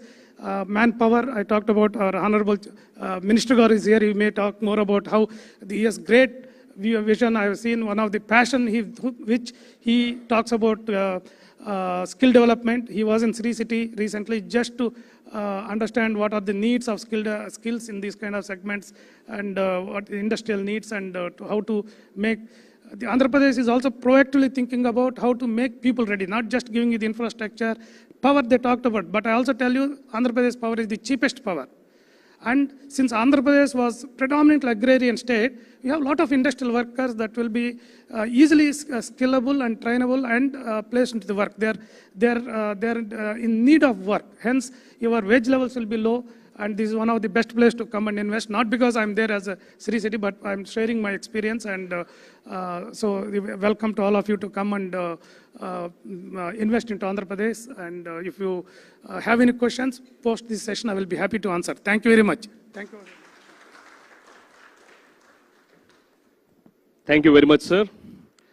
In fact, thanks for sharing a bit of history and geography and politics in your short speech. Very informative. Andhra Pradesh is one of the few states that heavily focuses and supports MSMEs, startups, and innovation. In fact, through the Restart package, the state sanctioned and paid all the outstanding incentives to MSMEs to ease their financial situation. The state also focuses on emerging technologies, startup, and innovation culture. To further help us understand different growth opportunities in this segment, let me welcome Shri Vanka Ravindranath Garu, who is the chairman of AP MSME Development Corporation, for his special address. Let me also tell you that he is another inspiration who is feeding 9,000 plus families at this point of time and is continuing to invest into the state of Andhra Pradesh. With this, let us all welcome him with a big round of applause. Venkana Garu, to you.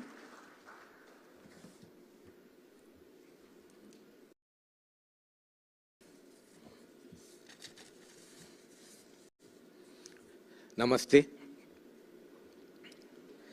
For the today function, Mr. S. Swaminathan, and today our chief guest, the Minister, the Bugana Rajendranath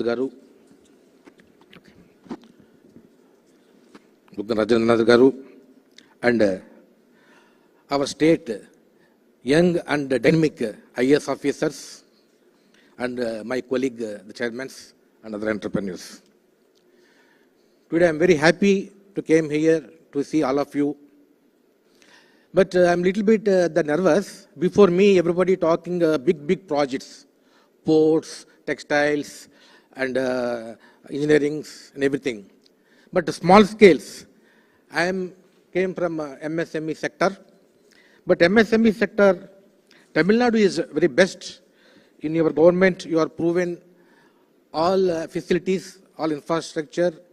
You are enjoying a lot of benefits from the central government, everything. So now, after this government, our Chief Minister, Sri Jagannath Reddy Garu, very much focused on the MSMEs. Why MSMEs? He always very much stressing MSME is the backbone of the big corporate. You know, everywhere, because I am wearing the coat. The button coming from the MSME, the sewing thread coming from the MSME, a collar that is coming from MSME, the cloth is coming from MSME. So like this, all together they join one corporate company, they make a big coat, Raymond's and Digjom and H&M, they are doing. So this, once we create a lot of MSMEs, automatically corporate will come, generation will come. Yeah, that is my Chief Minister idea. Now, in India, Andhra Pradesh having very good number of MSMEs. Now, in our government, when our government coming 3.5 years, 5,61,235 employment generation happened in MSMEs. And also, in the state, 40% exports under MSMEs. So, yeah, this is the good achievement in our Andhra Pradesh. And we have so many raw materials. We have so many agricultural items. We have so many minerals. As my colleague said before, Tamil Nadu having lot of intelligence, lot of concentration. Especially Tamil Nadu engineers are very much intelligent, very much work-oriented. So these people put attention on these raw materials. Definitely, the both will grow. Our farmers will grow, you entrepreneurs will grow. So the government also providing good infrastructure, plug and play for that constructions, everything, it is available now. So you please, the propaganda in all your associations and ask them, come Visakhapatnam and learn more things about Andhra Pradesh and its facilities and invest in Andhra Pradesh. And the next phase, I came also from the textile as background. In 2004, I established 16,000 spindles capacity spinning mill at West Godavari, Tanuku. After 2 years, I got incentives around 2 crores from the late Sri Rajashekhar Reddy Gari on that government. So every year we are getting very good support from the government. We are again reinvesting the project. Till the 5 years, I am increasing one by one. I went up to 1,35,000 spindles with the government good support and with good marketing, everything. So what is the support? When I need electrical power, a state government, they established uninterrupted the power. They are giving 2 rupees incentives per unit. So these 2 factors, we are competing very much in this category. So we won in this business. So my friends, as I said before, the Textile Commissioner said, cotton is main material for Tamil Nadu and Andhra Pradesh. There is a good, that cooperation is there. Because Andhra Pradesh, the cotton, everything going to Salem, Erodu, Coimbatore. They are making fabric, and again they are making Tirupur, and they are making fabric and dyeing. They export from that either the Chennai or in the Tuticorin port. So lot of the traveling, the lot of expenditure. If you put factory in Visakhapatnam area, Guntur area, any weaving or any ready-made garment, you will get raw material there. All type of cotton. Andhra Pradesh is having very thin cotton, thick cotton, the corded cotton, combed cotton, all varieties are available. The stretched cotton is available. And now so many, the blends also are available. So you can save minimum 10 to 15 rupees the cost per kg. Nowadays, 10 rupees, 20 rupees is the big money in the textile. So you please introduce all your Tirupur mills and that Coimbatore, the Textile Mills Association, everybody invite to Visakhapatnam and check the environmentals, check the land, check that those facilities and invest industry there. It will be a very grand success for Tamilians, because the Tamil Nadu is the main, the fabric, the people. To compare to Andhra, all the players, the fabric, the players are here. So if you people coming to Andhra Pradesh, definitely you will get more profit, more benefit. So welcome all to Visakhapatnam, and you can enjoy Andhra Pradesh state government, the facilities. Thank you very much. Thank you very much, sir. That has been very practical and to the point. While we said there are 13 focus sectors, and due to the paucity of time, we thought we would show you all those 13 focus sectors in one single video so that you get the complete understanding of what the state of Andhra Pradesh is and what it has got to offer for you. Can we play the AV Advantage Andhra Pradesh, please? India's gateway to Southeast Asia. 974-kilometer long coastline. Robust industrial infrastructure, 3 industrial corridors, 6 ports, 6 airports, diverse industrial base, industry-ready skilled workforce, plug-and-play facilities for industries. Number 1 in ease of doing business based on 100% perception survey for the last 2 editions. Advantage Andhra Pradesh, where abundance meets prosperity. A new era has begun in Andhra Pradesh, an era of innumerable opportunities and immense possibilities.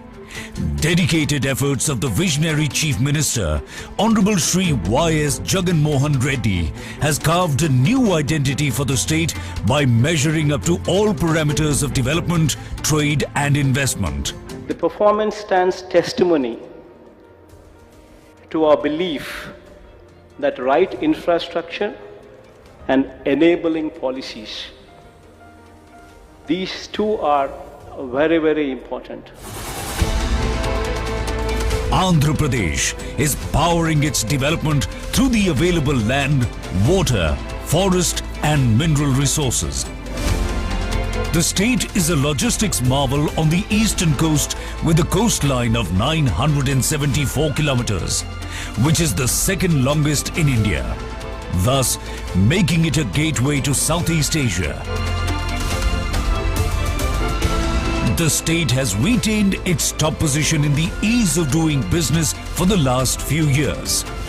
Quality power and water availability, a conducive business environment, low cost of doing business, vendor base and supply chain linkages, and proximity to R&D hubs and markets give Andhra Pradesh a 360-degree advantage in every sector. Powering the story of growth through the focus sectors, the state registered the highest GSDP growth rate of 11.43% during the 2021-2022 fiscal year, higher than the country's GDP growth rate. The government of Andhra Pradesh is transforming the state into a model state with a strong reform agenda. The government has identified 13 focus sectors for attracting sector-specific investment opportunities, abounding with advantages. These are core sectors the state government is focusing on.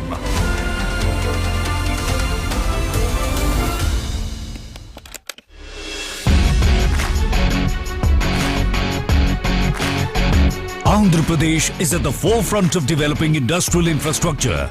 The state has an abundant land bank of approximately 46,000 acres of industrial development, with industrial zoning as the key focus area to provide a risk-free, investment-friendly environment.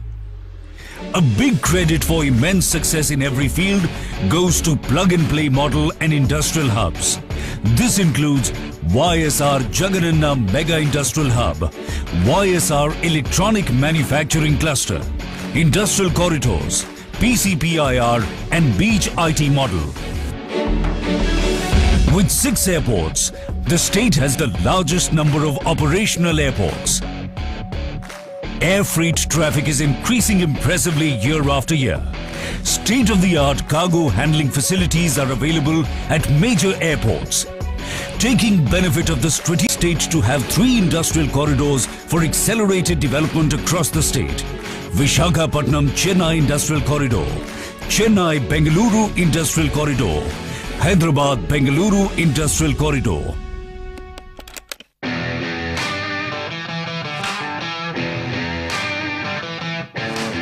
Steadily working towards its mission of decarbonized economy, the state houses 4 solar parks of the Government of India. It is also home to the world's largest integrated renewable energy storage project.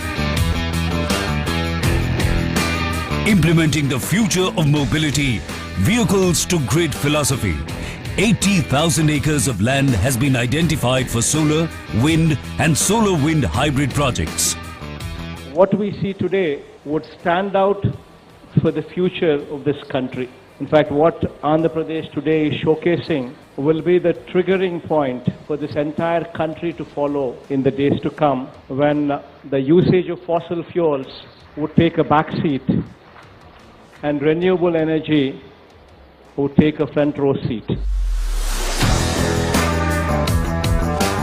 Due to the state government's visionary approach, the state is geared up to meet the demand for electric vehicles in the world. India is one of the few countries in the world that supports the global EV 30 at 30 campaign, and the state will play an important role in India's successful contribution. The state exports auto components and electronics to more than 30 countries. Automobile clusters, 21 auto nagars, proximity to consumption centers and focus on EV public transportation have made Andhra Pradesh the automobile hub of the country. The pharma sector has also benefited from the state's industry-centric policies. The next phase of development in pharma is focused on collaborations exploring bulk drugs, including medical device technology, biosimilars, gene therapy and specialty drugs. Andhra Pradesh is the only state in South India selected by Government of India to establish a bulk drug park.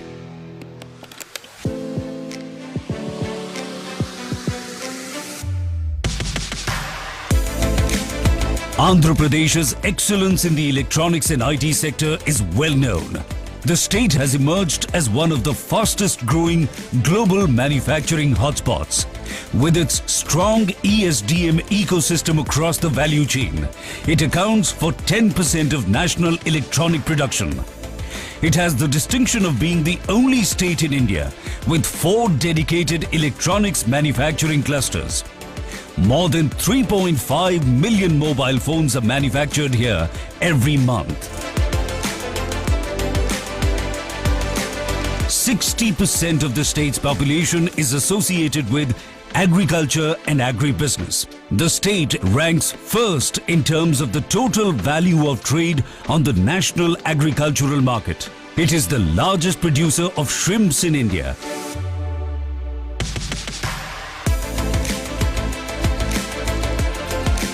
Andhra Pradesh is one of the 4 states in the country to have a 640 square kilometer petroleum, chemicals and petrochemicals investment region, PCPIR, recognized by the Government of India.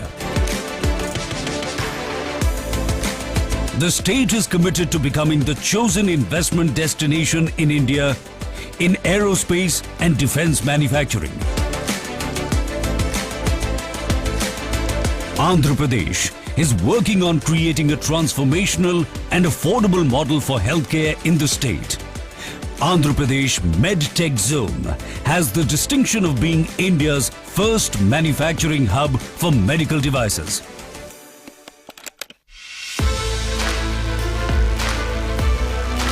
The MSME sector manufactures a variety of products in sectors such as agri and food processing, automotives, textiles, construction materials and others. To encourage the sector, the state is giving preferential market access to MSMEs in all government procurement. The state is committed to quality education and skill development as a focus sector, with multiple initiatives in place. The state is focusing on creating a world-class industry-ready workforce. Andhra Pradesh is committed to promoting green textile to achieve sustainable long-term goals in the textile sector. The exquisite handloom and crafts industry of the state has its own special identity. Due to the dedicated efforts of the state government, the works of the weavers and craftsmen here have become popular all over the world. Andhra Pradesh is one of the preferred tourism destinations in India. The state government provides multiple opportunities for developing tourism projects and related services to cater to the state's vast potential and avenues. The growth story of Andhra Pradesh speaks volumes about the dedicated efforts and commitment of the Honorable Chief Minister to take the state to new heights. Like-minded companies from all over the globe to come over to set up their shop in India, and especially in Andhra Pradesh. Come, join us on this exciting journey of technological innovations, profitable business and sustainable development. Advantage Andhra Pradesh, where abundance meets prosperity.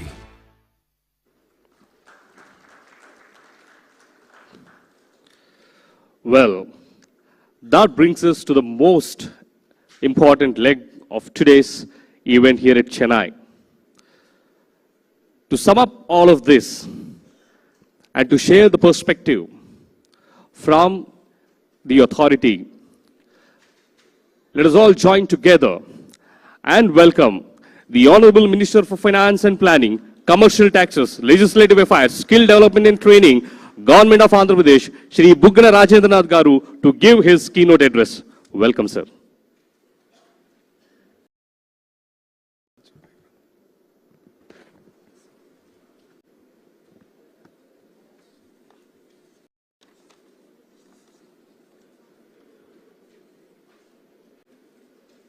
Shri Saurabh Gaur Garu, Secretary IT and Skill, Srimati Sunita Garu, Principal Secretary Handlooms and Textiles, Srimati Srijana Garu, Director of Industries, Sri Sundar Garu, Special Secretary, IT and Electronics, Sri Ravindranath Reddy Garu, Maritime Board, Sri Ravindranath Garu, Chairman AP MSME, Sri Ravindra Sanna Reddy Garu, Founder and MD of Sri City, and importantly,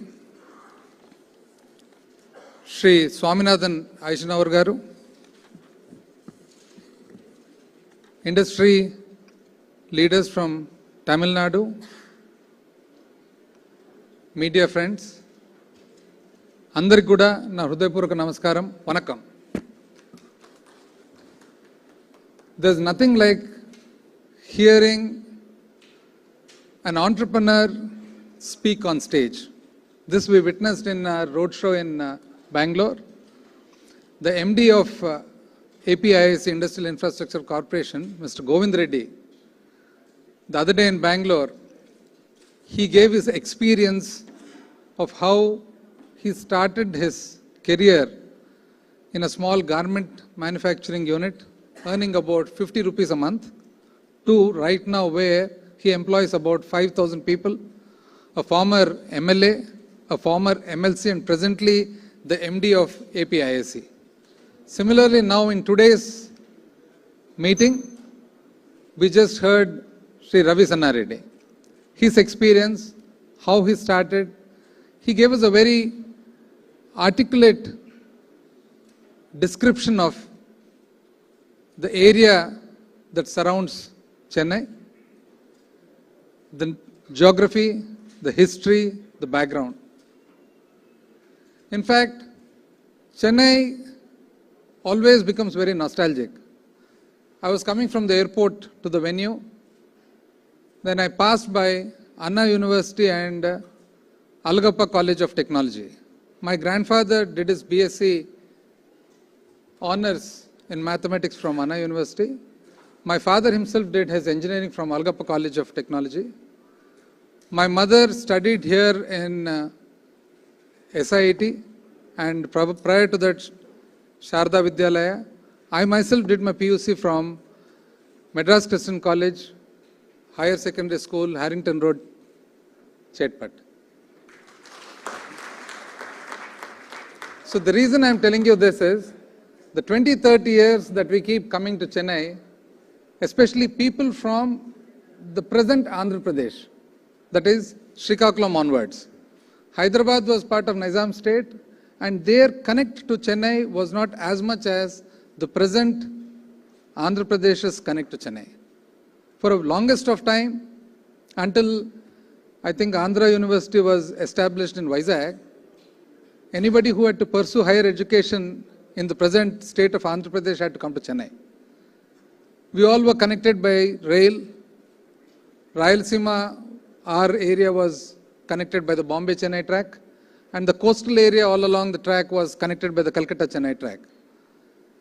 So this had education, business, entrepreneurs, film field for the longest of time. In fact, my grandfather, mother's father was a popular film director and producer then. They had their house, I think, in T Nagar in Murugesh Mudaliar Street at that point of time. So it doesn't really feel that you're in a different place. So just like how Mr. Ravi Sanna Reddy said, other than the border, the geography, the culture, the customs, everything is almost the same. And when it comes to Tamil Nadu, one of the early industrialized areas in India during the, I think, British reign. And this mostly because of ports as well as the industrious nature of the Tamil-speaking people that I would like to acknowledge. So the traditional sectors such as automobile, textiles, chemicals, petrochemicals, engineering, and Tamil Nadu also has a strong maritime infrastructure, renewable energy, social infrastructure, and now modern IT, global capability centers, data centers, emerging technologies, defense, electric vehicles. All this is now an integral part of Tamil Nadu that has made this into one of the most industrious and the forward looking states in India. But then, historically, if we look at business, commerce, industry, man always was adventurous and looking at opportunities. So that is the reason that the Europeans started colonizing, and then the Europeans went again to the west towards America looking for opportunities. And then certain areas, mostly by virtue of the natural advantages that are there. Now, Europeans always wanted to come and discover India. By mistake, they discovered America. But then what part of America actually became industrious? It is only a part that has a natural advantage in it. So it is not that people went looking to do business or commerce in some place like Sahara Desert. It is only in a place where naturally there is an advantage. Places like Calcutta, Chennai, Mumbai, a century ago, and then subsequently newer cities, even if they had older histories, Hyderabad, Bangalore, in specific areas mostly. These all developed into areas of commerce, industry. But then, if you look at a curve, it always is that the local advantages that are there, they go up the sine curve and plateau at some point of time. The reason for the plateau happening is not that the market has lessened, or not that the raw material has lessened, or not that any other factor actually has influenced to that extent. It is mostly that the places become so big, commuting, and then certain communications and requirements for somebody to do industry, all this become a little difficult after a certain point of time. Now you look at Bangalore, the way Bangalore has grown in the last 2 decades, mainly because of the IT and the newer biotechnology, etc. But then you want to commute in Bangalore, it takes hours and hours to go from any point to point. Similarly in Chennai, when I was doing my schooling, we used to have this lovely small street corner restaurant by name Nagas, Nungambakam High Road, that corner where we go to Loyola College. So it was like from Anna flyover to Harrington Road, a lot of times we used to walk. Now, the amount of time it takes to commute from Anna flyover to anywhere is just humongous. So these are all the disadvantages of a place that has grown beyond a certain point. So then comes, what does somebody in manufacturing or industry want? It is quite natural that they would want a place that has all the facilities to do business, to do industry. And some of them are raw material, market, logistics, power, water, and also a safe and secure and sound and stable political environment and atmosphere. There are various other factors that normally come, the newer ones like, the supply chain, the IT part of the contribution to the industry, etc. But again, fundamentally, it is again these things that come to manufacturing industry. And now recently, the workforce in the higher and higher technology businesses that are there. So now, where is Chennai located? And where is the Andhra border located? What is the geography? What is the culture? What is the connect? It is almost like outskirts of Chennai is Andhra Pradesh, just like outskirts of Bangalore is Andhra Pradesh. Here in Andhra Pradesh, we have a huge land bank. Our secretaries explained to you in detail. The only state with 3 industrial corridors, the Vizag Chennai, the Bangalore Chennai, and the Hyderabad Bangalore. We have close to about 50,000 acres of land in the form of industrial estates where world-class infrastructure is available and is being made available. So these are all mostly in sync with NICDIT. Therefore, there is a certain specification and quality about all the infrastructure that is there. 50,000 acres is not a joke, and 50,000 acres in the form of a hinterland that is very well connected to ports. Now, if you look at the advertisement that just was there before, Advantage Andhra Pradesh, where this is India's gateway to Southeast Asia. So now in Tamil Nadu, we have ports too. We have the big Madras port, Chennai port, we have Ennur port, we have Thoothukudi port, etc.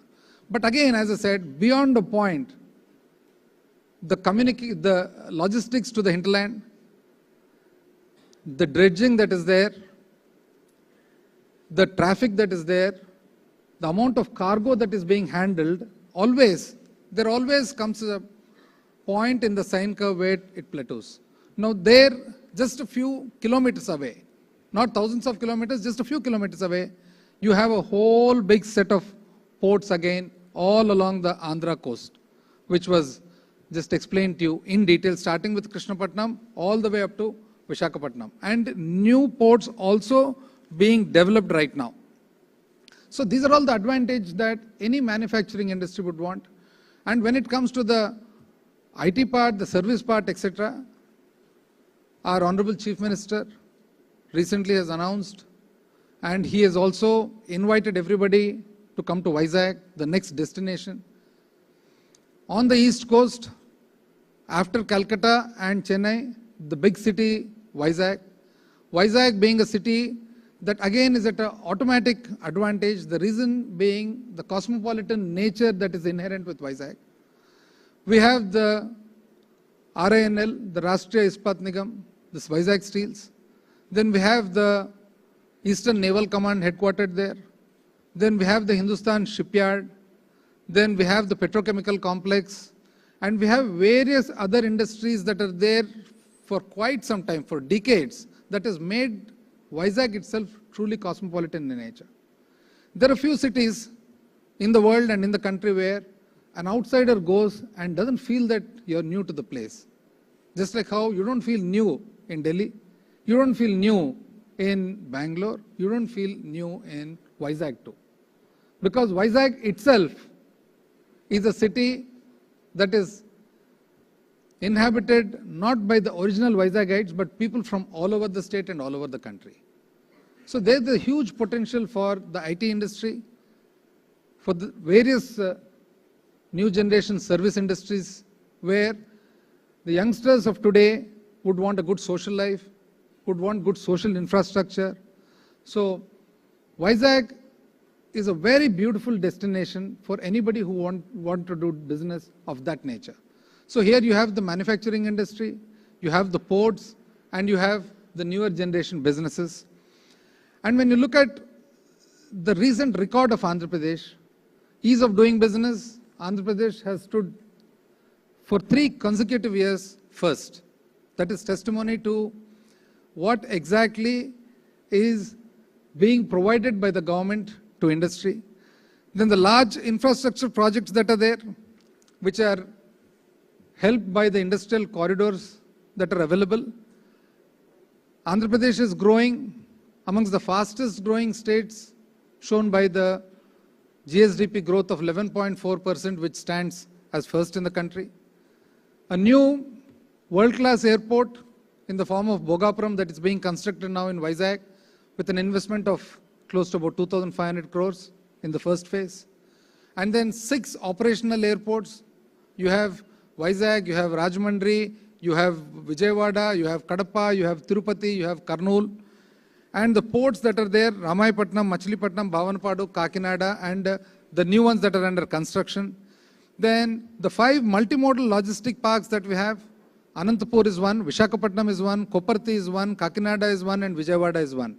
So these multimodal logistic parks between the hinterland and the ports, these are going to be excellent areas of service to the manufacturing industry and the exit to the ASEAN countries especially. And inland waterways is one area where Andhra Pradesh state under the vision of our Honorable Chief Minister is concentrating. We have 888 kilometers of national waterway, and we have identified 27 locations which will be prioritized terminals and should be able to handle cargo to the tune of about 10 million tons by 2029. The first bulk drug park in South India with an investment of about 1,000 crores. And then large industrial parks with electronics, textiles, pharmaceuticals.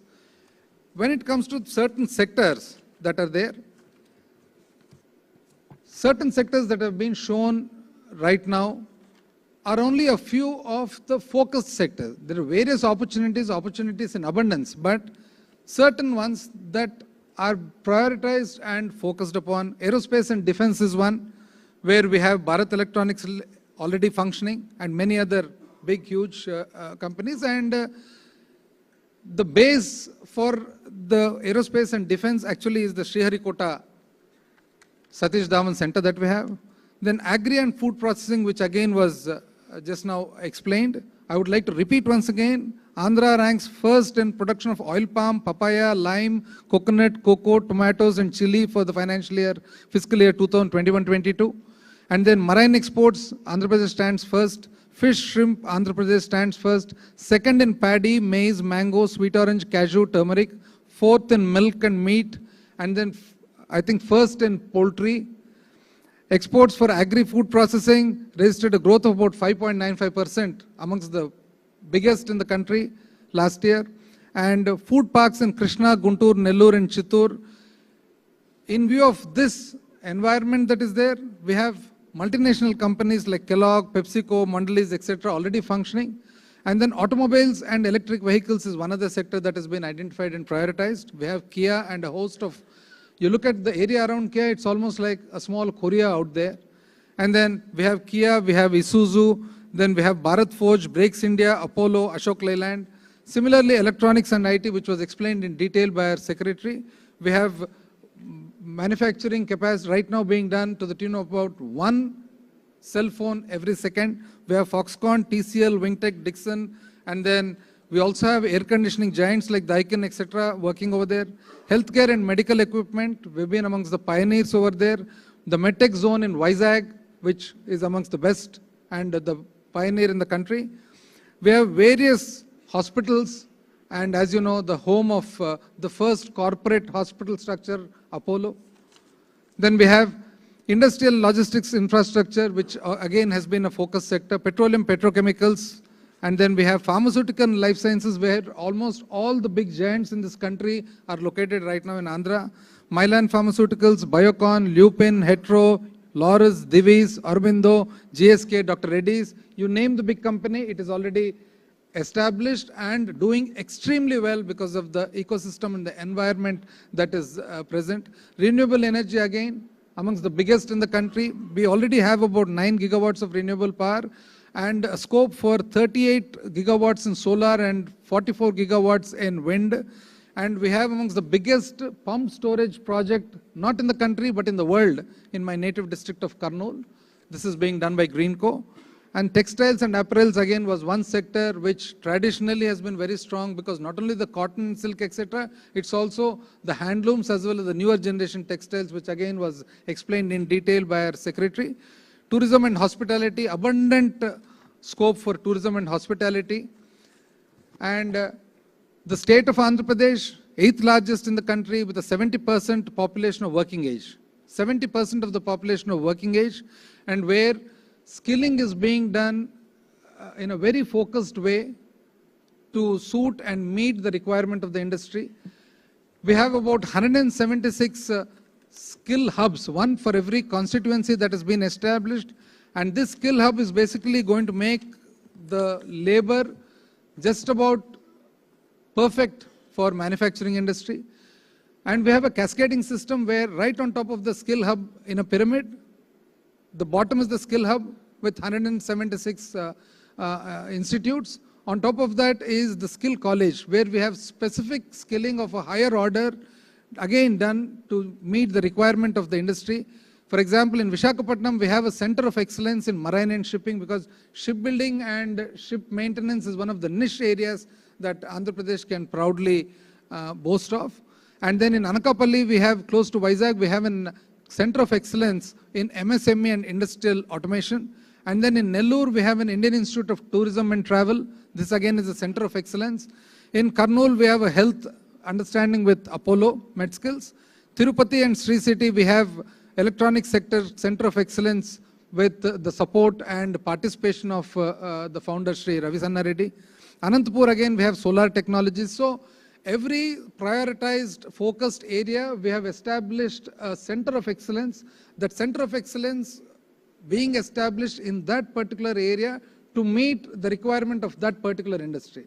For example, Anantapur, where we have a automobile, and Sri City, where we have a automobile ecosystem, the center of excellence there is to skill people who are just about perfect.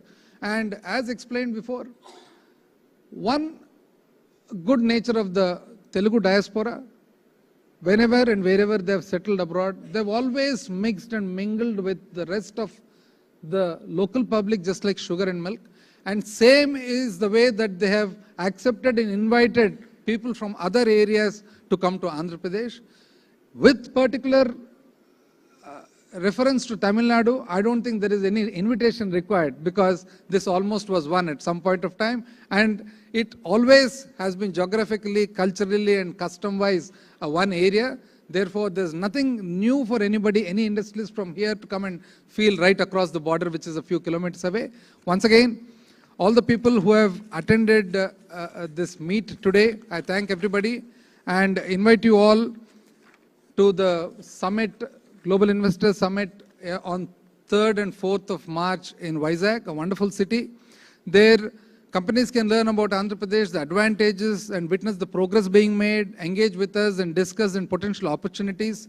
And on behalf of the Honorable Chief Minister of our state, I invite everybody and look forward to hosting you all, and also look forward to a beautiful partnership with all the industrialists, all the businessmen, everybody who have from Tamil Nadu and who are part of Tamil Nadu and who all are looking for good opportunities. Thank you. Namaste.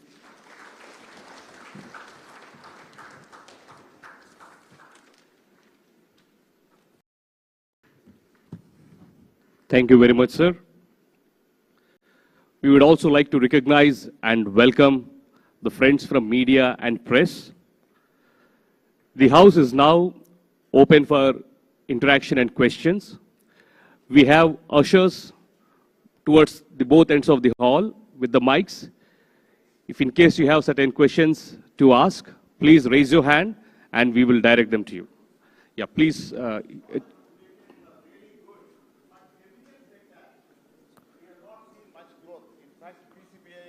Kakinada. I am Ilanagai, President of Chemical Industry Association. The chemical industry sector growth, we thought that it would be very good in Andhra because of HPC refinery, and GAIL announced a cracker, Haldia Petro announced a cracker. Nothing happened. There are 8 crackers in India, no cracker in South India. Tamil Nadu is also trying. I thought Andhra would get a cracker in Kakinada.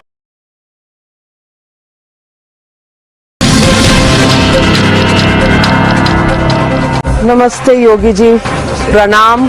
और आप बहुत देर बाद हमसे बात कर रहे हैं, बल्कि चुनाव के बाद ऐसा लगा कि योगी जी ने मीडिया से बात करना बंद कर दिया है। आपने जानपुर